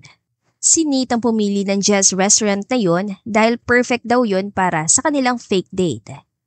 Pero alam naman talaga ni Ivy ang dahilan kung bakit naroon sila na gabing yun. Si Robin. Nakaupo ito sa kabilang mesa, kasama ang girlfriend nito. See? Mission accomplished. Hindi na siya makakain na maayos. Baka marinig tayo. Bulong niya na nagpangiti kay Nate. Hinawakan pa nito ang kanyang kamay. So, are you good? Yes, thank you. Really, Nate, thank you dito. Hindi ko alam kung paano hanggang ngayon. Nariyan ka pa rin, tinutulungan ako. Gusto mo ba talaga malaman kung bakit? Well, obvious naman ang sagot, Ivy. Ayaw mo lang talaga sigurong bigyan ng pansin. Yumuko siya para itago ang ngiti pero sa gilid ng kanyang mga mata ay kita niya si Robin na hindi mapakali at mamula-mula na mukha dahil sa kakainom ng beer. Namimiss ka na nga pala ni Lolo at sina Mama. Tinatanong ka pa rin nila kahit alam nilang wala na tayo. Ikaw kasi eh. Biro ni Nate. Miss ko na rin sila. Especially Lolo Benj. Miss ko na yung luto niya and yung chess games and of course, yung kwentuhan namin. Bisita ka minsan. Nanlaki ang mga mata ni Nate. Pwede? I'm sure matutuwa si Lolo kapag nakita ka. Kinapitan ni Nate ang dibdib na para bang aatakihin sa puso. Wala naman itong ibig sabihin, Naalala mo nung first time tayo nakita? Yung video call with Lolo? Ito nagsimula lahat, di ba? Alam mo ngayon, kapag naiisip ko yun, feeling ko, we started on the wrong foot. Nagsimula kasi tayo sa pagkukunwari, sa kasinungalingan. What if sa ibang paraan tayo nagkakilala? Sa tingin ko, kung hindi nangyari lahat ang nangyari, walang video call with Lolo Benj, walang fake dates, fake relationship, fake breakup, baka malapit na tayong ikasala. Natawa si Ivy pero nagniningning ang mga mata niya. Dahil sa totoo lang, ganoon din ang tingin niya. I've seen you as a fake boyfriend, Nate. At ang masasabi ko lang, sobrang ideal mo. Pero ang tanong, ganun ka rin ba sa totoong buhay? Sweet, maalaga, all out kapag nagmahal? Sandaling natigilan si Nate. Mas higit pa, Ivy. Basta, you're free to visit Lolo anytime. Then baka pwede tayo mag-coffee pagkatapos yung mag-chess? Sandali lang. Kailangan ko lang sumandal. Natatawang sabi ni Nate. You won't regret it, promise. Ivy, pwede ba tayo mag-usap? Natigilan si Ivy at kapwa sila napaangat ng tingin. Na makita kung sino yon, ay agad siyang inakbayan ni Nate. Ivy, please, kahit sandali lang. May kailangan lang ako sabihin. Unti-unti na nagtinginan ng mga customer sa kanila kaya tumayo na si Ivy para pigilan ang dating kasintahan. Robin, please, bumalik ka na sa mesa niyo ng girlfriend mo. Pero nang tapunan niya ng tingin ng upuan na Robin, ay wala na doon ang kasama nitong babae kanina. Sabi ko, mag-uusap tayo, Ivy. Halika na. Ulit ito. Akma na nitong hahablutin ang braso niya nang pigilan yun ni Nate. Bro, kapag sinabi niyang hindi pwede, huwag mo nang ipilit. Lalong namula mukha ni Robin at umigting ang panga nito. Huwag kang makialam dito pare, hindi ka kasali dito. Anong sabi mo? Teka, sa pagkakaalam ko, ex ka ni Ivy, right? At ako ang present boyfriend niya, kaya boyfriend? Ha! Humalakhak ito. Ako ang mahal ni Ivy, wala siyang ibang kayang mahalin, ako lang. Si Nate naman na natawa. Lasing ka na bro, kung ano-ano na yung sinasabi mo. Pwede bang tumabi-tabi ka kung ayaw mo masaktan? Nagkatinginan ng dalawa, kapwa tila naghahamon. Humakbang palapit si Robin hanggang sa halos magkadikit na sila ni Nate. Doon nga tayo sa labas mag-usap, lalaki sa lalaki. Galita-galita sabi ni Robin. Sige, akala mo uurungan kita. Pero agad na pumagitna si Ivy para pigilan ng dalawa. Hinawakan niyang braso ni Nate para ilayo ito kay Robin. Pwede bang tumigil na kayo? Nakakahiya sa mga tao. Robin, please, umalis ka na. Nate, let's go. Umuwi na tayo. Ivy, sasama ka ba sa akin o kailangan pa kitang hilahin palabas? Mabilis na hinawakan nito ang braso ni Ivy na agad namang hinila palayo ni Nate. Huwag mo siya mahawak-hawakan na. Girlfriend ko na siya at wala ka na magagawa. Girlfriend mo? Halos pasigaw nitong tanong. Ikaw yata lasing eh. Ivy, sabi mo nga sa lalaking to kung sino talaga mahal mo. Napapikit si Ivy at yumuko. Hindi niya alam kung paano aalisin ang sarili sa ganoong gulo. Pero bago pa siya makapagsalita, bigla na lang umabante si Nate palapit kay Robin. Last warning bro, umalis ka na. Pero muli lang hinila ni Robin si Ivy. Mas marahas kaysa dati na halos ikatumba nito at doon sumabog si Nate. Sa isang iglap, dumapo ang kamao nito sa panga ni Robin na agad na nagpabagsak dito at nagpadugo sa labi. Napalingon ng mga tao at maging ang jazz band ay napahinto sa pagtugtog. Sira ulo ka ba? Pinilit tumayo ni Robin pero dahil sa pagkahilo ay hindi nito magawa. Sinabihan na kita kanina na huwag mong hahawakan ng girlfriend ko. Hindi ka nakinig. Nate, please, tama na, umalis na tayo. Hahakbang na sana sila palabas nang makita nilang pilit na tumayo si Robin. Hawak ang dugo ang bibig. Mabilis naman naglapitan ng mga gwardya para pigilan ito nang akma pa itong susugod sa kanila. Pero bago pa ito mahila palayo, ay may pahawol pa itong banta. Alam mo Ivy, kung binigyan mo lang sana ako ng pagkakataon, di sana hindi nahantong sa ganito eh. Pero wala, mas gusto yata talaga yung kasama mo na may iskandalo. Pwede ba, layuan mo na si Ivy, hindi ka na niya kailangan. Sige na security, ilabas nyo na yan please. Sa halip na magalit ay natawa pa si Robin. Ano sa tingin mo sa sarili mo, bayani ha? Mr. Nathaniel Tantoco. Ano nga ba talagang balak mo kay Ivy ha? Habang buhay na itago sa kanya totoo? Teka, anong totoo? Titignan ni Ivy si Nate na noon ay nakakunutan noo. Nate? Ivy, kilala mo ba talaga yung kasama mo? Yung boyfriend mo? Siyempre hindi. Dahil kung alam mo totoo, for sure, hindi mo siya kasama ngayon. Umiling-iling si Nate. Come on bro, alam ni Ivy ang lahat na ako may-ari ng Tantoco Towers na engage ka na. Sinabi mo ba sa kanya na engage ka na? Napanganga si Nate. Ganon din si Ivy. Robin, ano ba yung sinasabi mo? Gumagawa ka na naman ba ng kwento? Bakit hindi yan si Tantoco tanungin mo? Alam mo Ivy, simula nang malaman kong totoo, sasabihin ko naman talaga dapat sa'yo agad eh. Pero natakot ako eh. Tantoco yung walang hiyang yan. At kapag nalaman niya na ako nagbunyag sa'yo ng sekreto niya, patay ako, di ba? Kaya pinili kong manahimik, Ivy. Kaya lang, hindi naman pwedeng hayaan ko na lang na loko-lokohin ka ng lalaking yan. Sa buong litanya ni Robin ay kay Nate lang nakatuon ng atensyon ni Ivy. Engaged? Nate, anong sinasabi niya? Wait, Ivy, hindi. Ano, hindi totoo? Huwag mo nang itanggi na Tanyel. Wala na eh. Huli ka na. Pahabol pa nitong sigaw habang hinihila ito palayo. Ramdam ni Ivy ang panginginig ng katawan. Hinawakan niyang ulo dahil sa gulan. Sabihin mo sa akin na hindi totoo ang sinasabi niya, Nate. Please. Mariing-iling naman ang naitugon ni Nate. Ivy, hindi ko sadyang. So, totoo nga. Shit naman, Nate. Hindi ko alam kung saan ako mas magagalit. Sa fact na niloko mo ko simula't simula o hinayaan ko sarili ko ma-inlove sa'yo. Ivy, let me explain please. Grabe. May galit siguro sa akin ng Diyos, no? Talaga naman kung kailan nakala ko okay na lahat, na natagpuan ko na lalaking handa kong paglaanan ulit ang puso ko. Ganito pa mangyayari. Nagtagpo ang kanilang mga mata at sa mga oras na yon, hindi maintindihan ni Ivy kung bakit sa halip na sakit ay galit lang ang nararamdaman niya para dito. Chapter 10. Tahimik ang buong opisina ni Ivy ng araw na yon at kahit gabi na ay lubog na lubog pa rin siya sa trabaho. Hindi dahil sa kailangan kundi dahil sa gusto niya. Ilang araw nang tahimik ang buhay niya dahil hindi na niya pinayagan pang muling makapasok ang kahit na sino, lalo na si Nate. Kaya naman laking gulat niya nang biglang bumukas ang pinto ng kanyang opisina dahil wala siyang inaasahang sino mang bisita ng araw na yon. You are Ivy Eugenio, right? At sino ka? At paano ka nakapasok dito?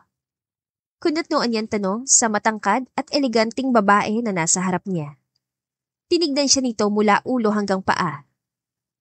Oh, so hindi mo pala talaga ako kilala. Well, let me introduce myself. Ako lang naman ang fiancé ni Nathaniel. Tanto ko. Alam mo bang ibig sabihin ng fiancé? Well, sasabihin ko sa'yo. Fiancé, ibig sabihin, ikakasal siya sa akin. Biglang umakyat ang dugo niya sa ulo. Pero sa halip na salubungin ng galit ng kaharap, ay pinakalma niya ang sarili. Una, alam kong ibig sabihin ng fiancé. At pangalawa, wala akong pakialam kung sino ka man kaya pwede ba lumabas ka na ng opisina ko? Nanlaki ang mga mata nito, hindi may kakailang nagulat. Wala kang pakialam? Huh, hindi ba ikaw yung babae ni Nathaniel? Babae ni Nathaniel? Excuse me, miss, hindi ako babae ng kahit sino. Umiling-iling ito. Huwag ka nang maangan. Alam ko kung anong meron sa pagitan yun ni Nathaniel at gusto kong iwasan mo siya kung ayaw mong masira ang buhay mo. Dahil kayang-kaya kitang sirain at ang buong pamilya mo. Natawa si Ivy. Nagpunta ka dito para takutin ako. Sa tingin mo ba, masisindak mo ko? Nako, sorry miss ha. Uulitin ko. Wala akong pakialam. Aba din. Alam mo, sa dami ng napagdaanan ko, sa dami ng kasinungalingan at ang sakit na dinanas ko sa buong buhay ko, wala na akong kinakatakutan. Hindi ako natatakot kay Nathaniel, sa'yo o kahit kanino. At kung gustong-gusto mo si Nathaniel at gusto mo siyang pakasalan, well, congratulations at good luck. How dare you talk to me like that? Hindi mo talaga ako kilala, no? Hindi mo ba alam na my family came from a very powerful political clan? Senador ang papa ko, alam mo ba? Ang mom ko is a congresswoman. Ang sister ko is a mayor. And my brother naman is, mukha ba ako may pakialam sa family tree niyo, miss? My God, kahit sino ka pa, kahit kamag-anak mo pang presidente, wala akong pakialam. Talaga namang. Please, miss, ayoko na ng gulo. Magpakasal kayo ni Nathaniel kahit bukas, go. Basta wag mo na akong gagambalain kahit kailan. Dahil tungkol naman sa kanya to, di ba? Kung gusto mo, isaksak mo pa yung lalaking yun sa baga mo. Tutulungan pa kita. Wala na siya narinig na ano pa man dito. Tinignan lang siya nito ng masama at padabog na sinara ang pinto. Dahan-dahan siya napaupo. Nanginginig pa ang mga kamay dahil sa nangyari. Salanan mo to, Nate. Galit niyan sabi. At para bang narinig yon ng binata dahil biglang tumunog ang kanyang telepono. Tinitigan lang niya yon habang tumutunog. Ang kapal naman na mukha mo para tawagan pa ako. Garalgal na ang boses niya at huli na nang maramdaman niya mga luha sa pisngi niya. Umiling siya para pigilan ang sarili. Fake boyfriend, sikretong engagement, malditang fiancé, malolokong ex. Diyos ko naman, Ivy. Ano ba yung buhay mo? Nasa telenovela ka ba at masyado ka madrama? Muli, tumunog ang kanyang telepono at muli, si Nate. Sabi ko nga, ayoko na kitang kausap, di ba? Ako, pareho kayo ng fiancé mong kulit. Bagay nga kayo. Magsama kayo habang buhay. At pinindot niya yon at tuluyan ng binalak ang numero nito. Ay, okay, back to normal, Ivy. Parang walang nangyari. Kaya mo to, self. Cherry. Napaangat ito ng tingin pagpasok niya sa kanyang penthouse office. Alam niyang madaratan niya ito doon. Nakaupo sa kanyang upuan, may hawak ng baso ng wine. Oh, Nathaniel, honey. Bakit para kang susugod sa giyera? What happened? Anong what happened? Pinuntahan mo si Ivy sa opisina niya. What has gotten into you? Relax lang. Binisita ko lang naman siya para i-remind sa kanya na ikakasal ka na. Ganun lang. Natigilan siya at napakuyom ng kamao. Tinakot mo siya? Tinakot? Well, that's actually the plan. Pero hindi siya natakot, Nathaniel. And I must tell you na-impress ako sa babaeng yun na. Walang takot sa katawan. Sa totoo lang, natatawa na lang ako ngayon eh. Parang nasayang lang ang oras ko sa biyahe, my God. Teka, anong ibig mo sabihin? Aba, tinignan lang niya ako and said, wala akong pakialam kahit sino ka pa. Oh my, Nathaniel, hindi siya interesado sa iyo, my dear. She even said na, Isaksak daw kita sa baga ko. Imagine that! Sa totoo lang, na-impress ako sa kanya ha. Umiling-iling siya. Hindi niya alam kung matatawa o maiinis. Sinabi niya yon? Na hindi na dapat niya ipagtaka. Ay naku honey, hindi ko alam kung bakit pa ako nag-effort umuwi from New York. Akala ko pa naman I have a war to face. Naganda pa naman ako. Disappointed ako ha. Nag-expect ako ng drama, ng sampalan, ng sabunutan, dear. Pero no, you are literally nothing to her. Napaupo siya. Nothing. Pero akala ko. Akala mo in love siya sa'yo. Like, really in love with you. Come on, Nathaniel. Sa tingin mo ba may babae na totoong magmamahal sa'yo na? As in totoo? No. That kind of love doesn't exist for us.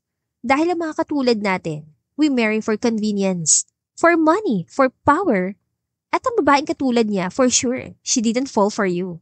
Pera lang ang minahal niya sa'yo, katulad ng iba. Katulad mo? Ngumiti ito. Oh dear, come on Nathaniel. We've been arranged to marry since high school. Baka nakakalimutan mo.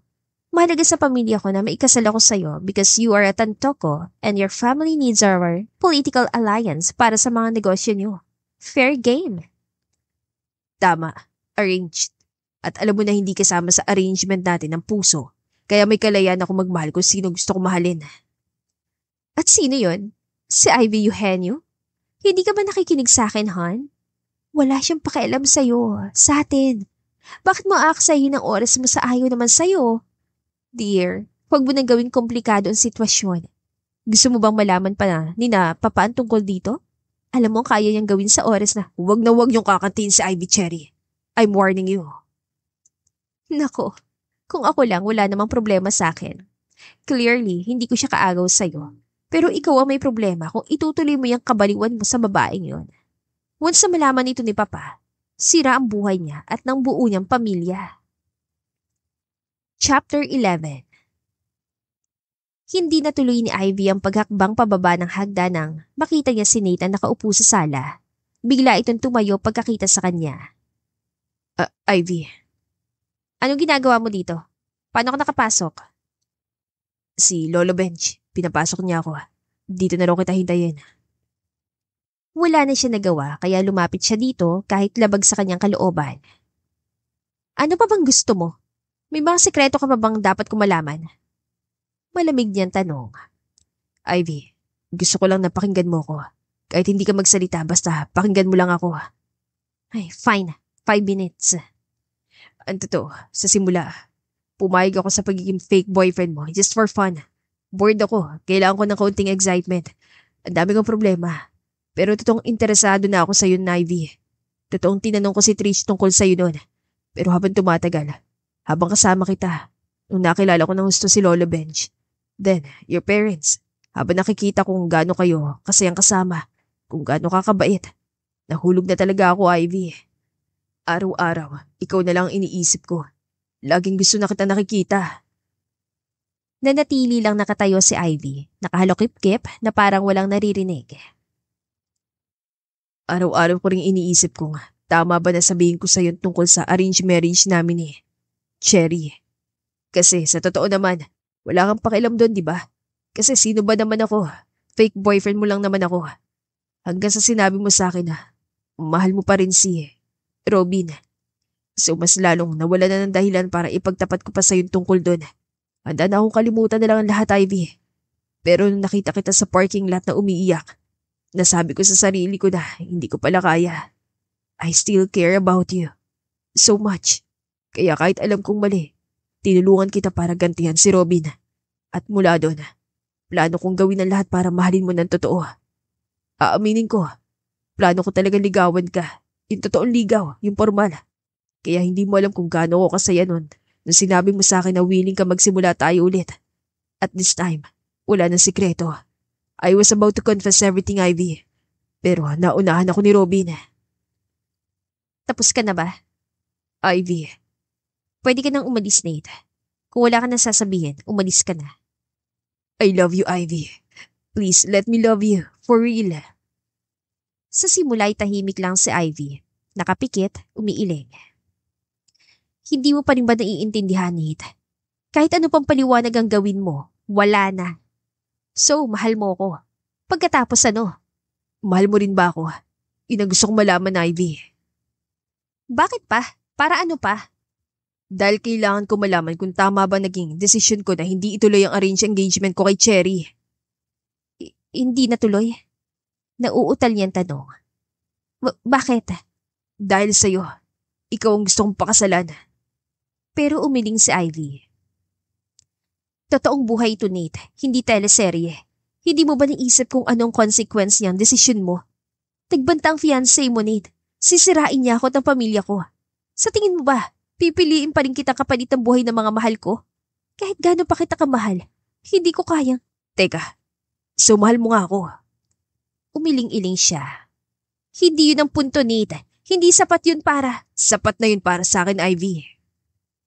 Sa wakas, nagkaroon ng lakas ng loob si Nate na lapitan siya. Hinawakan agad dito ang kanyang mga kamay at pinisil-pisil yun. Matagal ko nang pinaplano to. Alam kong darating ang araw na kailangan ko mamili sa pamilya ko at sa taong mahal ko. And Ivy, ikaw ang pinili ko. Kaya kong iwan ang lahat para sa'yo. Wala akong pakialam sa lahat. Ikaw lang mahalaga sa akin. Mukha nga. Wala kang pakialam sa lahat. Wala ka rin pakialam kung masira ang buhay namin, ganun ba? Sa tingin mo ba hayaan ko mangyari yun? Pilit niyang pinigilan ng luha. Anong magagawa mo? Sige nga. Kung pipiliin mo ako at iiwan mo lahat, mawawala ang lahat sa'yo. Ang pera mo, ang pamilya mo, ang buhay mo. Walang matitira sa'yo, Nate. Ikaw, Ivy. Mabilis sa putol ni Nate. At ikaw lang ang kailangan ko. Kaya ko magsimula ulit mula sa baba.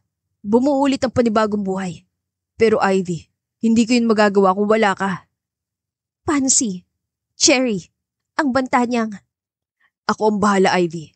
Alam kong wala ka ng tiwala sa akin pero please, kahit ngayon lang magtiwala ka. Aayusin ko ang lahat. Nate, please. Pabulong niyang sabi sa pagitan ng paghagulgol. Huwag mo kong gawin dahilan para sirain ang lahat ng meron ka. Hindi ako karapat-dapat. Shh, huwag mo sabihin yan. You are worth everything, Ivy. Kahit ipanganak ako ulit at mangyari ulit to, wala akong babaguhin.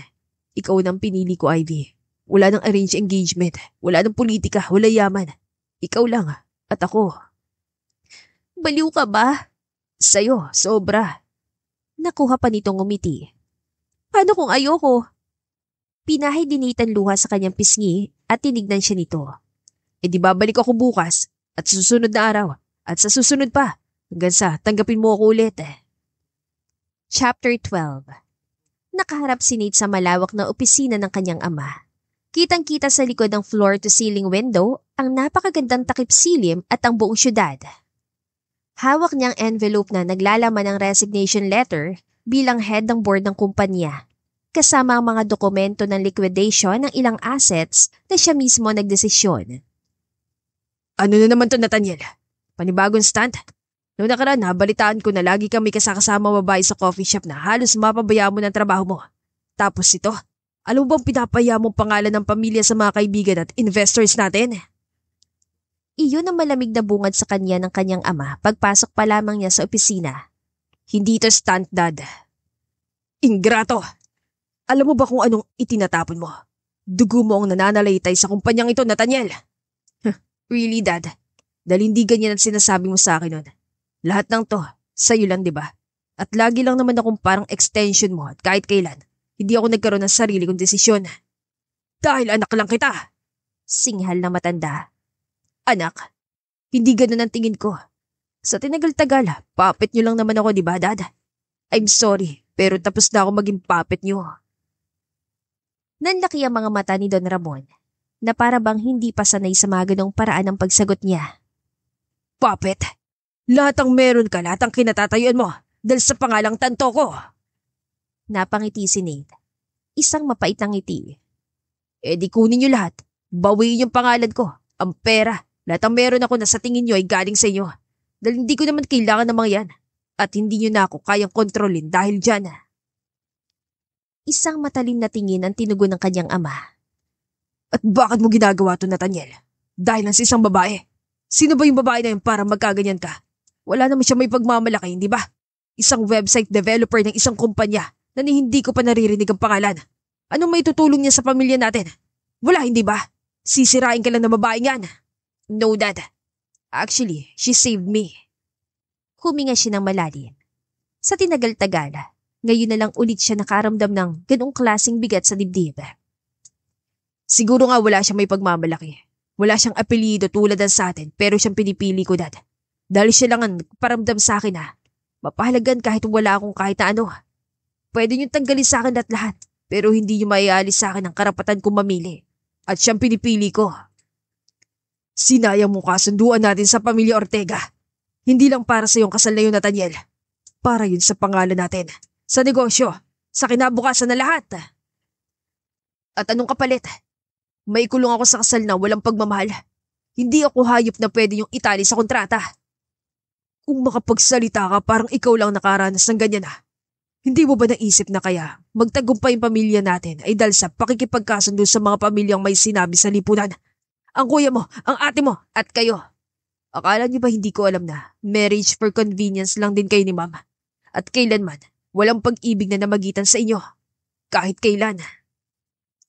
Natututunan ng pagmamahal, anak. Sa mga tulad natin, mas mahalaga matibay na alyansa. Ang kasal niyo ni Cherry ang kayo ba? Natutunan niyo mahalin si Mama. Hindi, di ba? Huminga siya ng malalim bago nagpatuloy. Matagal ko nang alaman tungkol sa inyo ni Ninang Amor, Dad. She's your first love, di ba?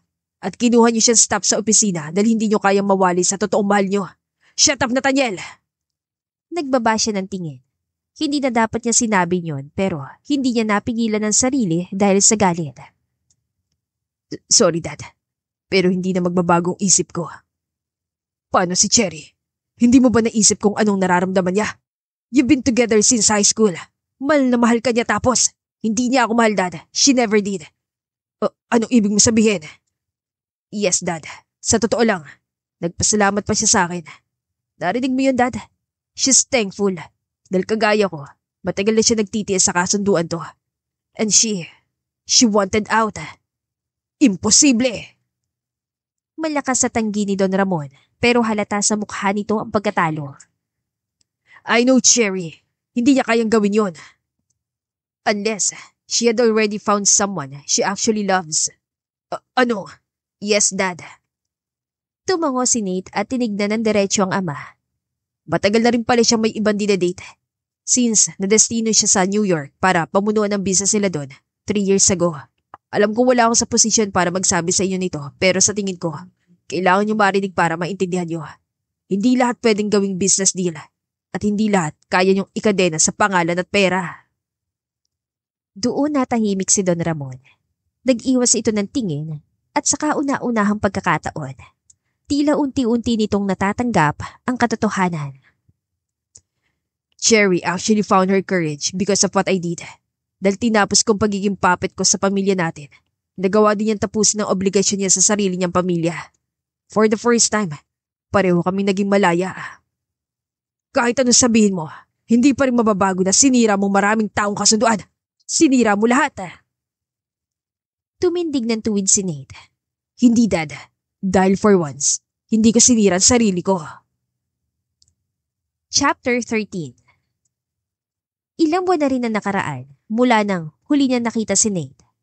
Wala na silang anumang komunikasyon at wala na siyang balita tungkol dito.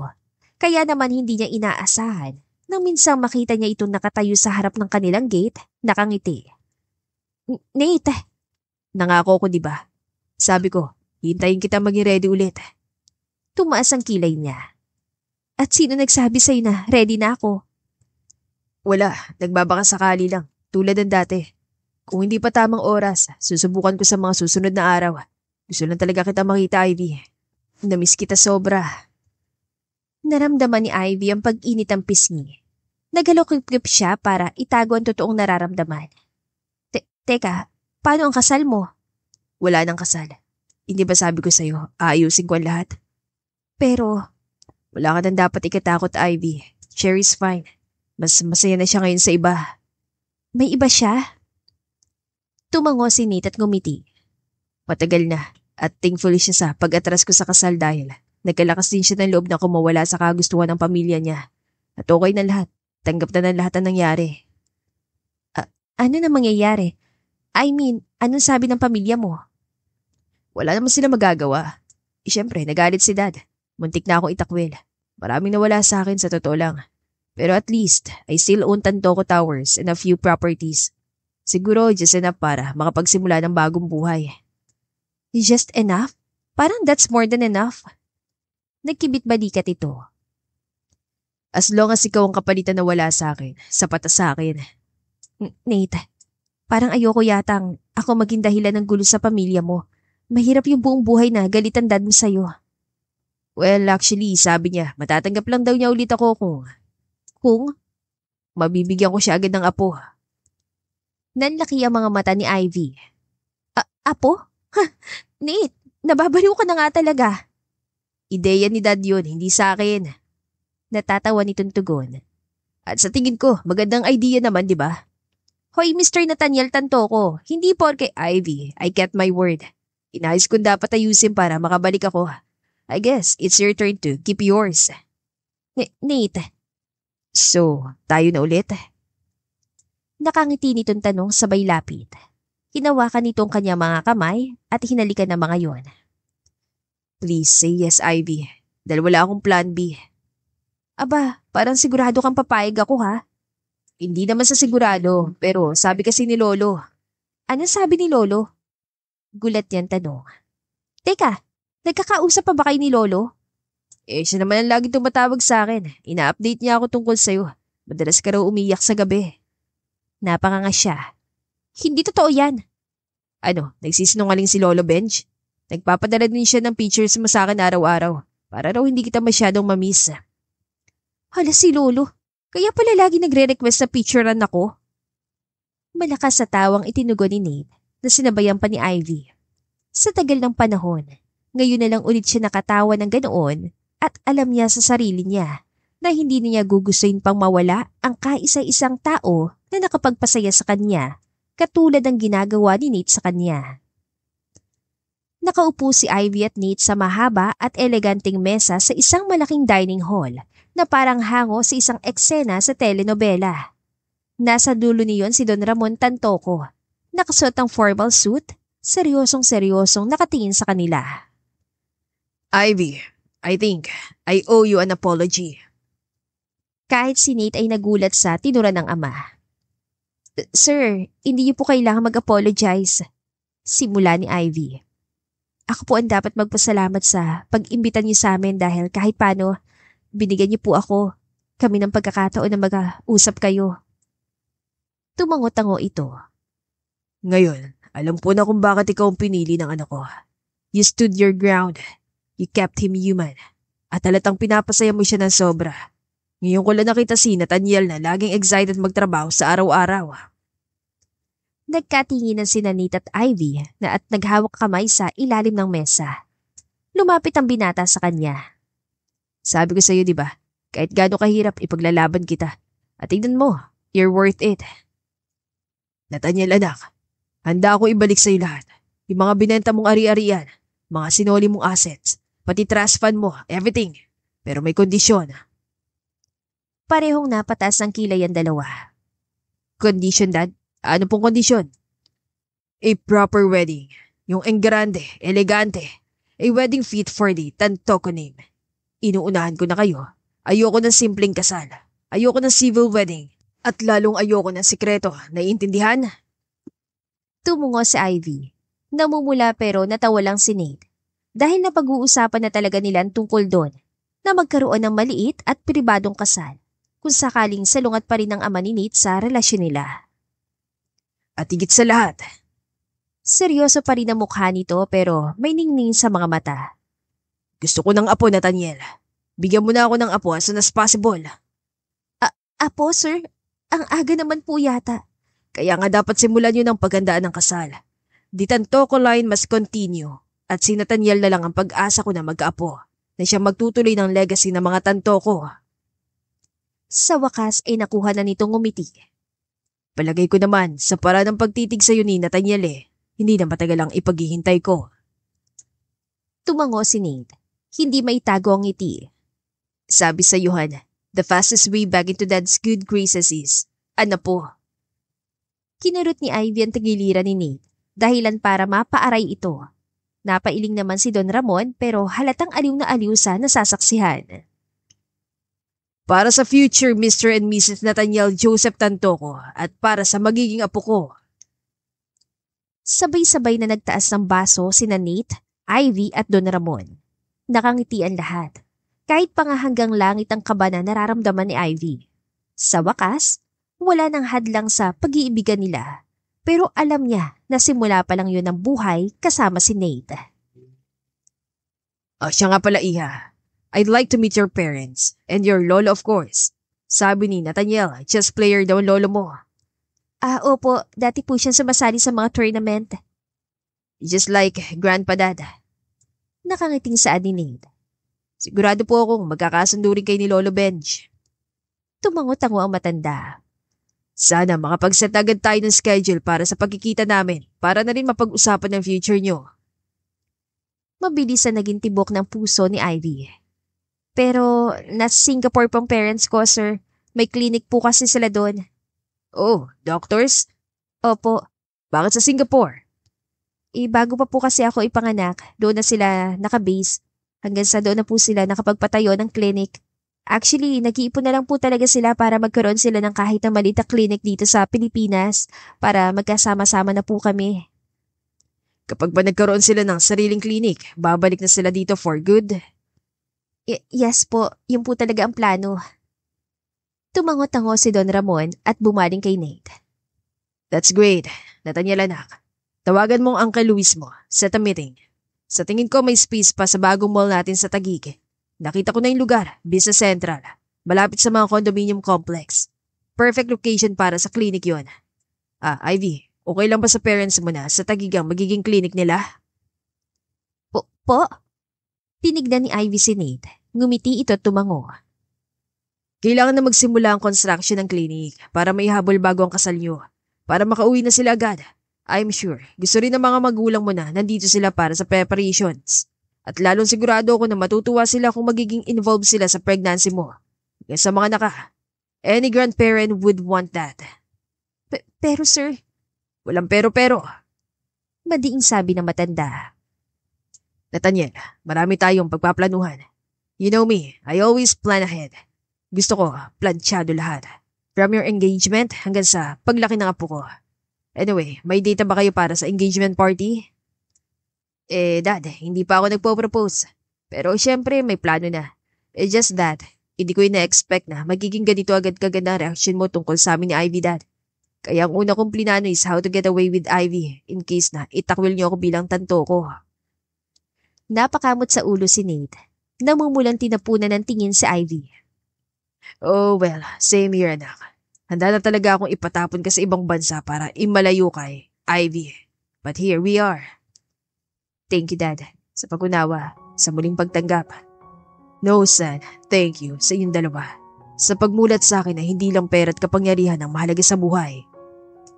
Kahit nakangiti, hindi napigilan ni Ivy na mapaluha. Hinaplos ni Nate ang kanyang balikat bago siya nito tamna ng magaang halik sa noo. Sa lahat ng napagdaanan natin, lahat ng pagkukunwari, kahit nagsimula tayo sa fake relationship, naging maayos pa rin ang lahat para sa atin sa huli. Tama ka, Nate. From fake to faith. Finally. At dito na po nagtatapos ang ating kwentong pag-ibig. Maraming salamat po sa pakikinig. To God be the highest glory. Hanggang sa muli. Paalam!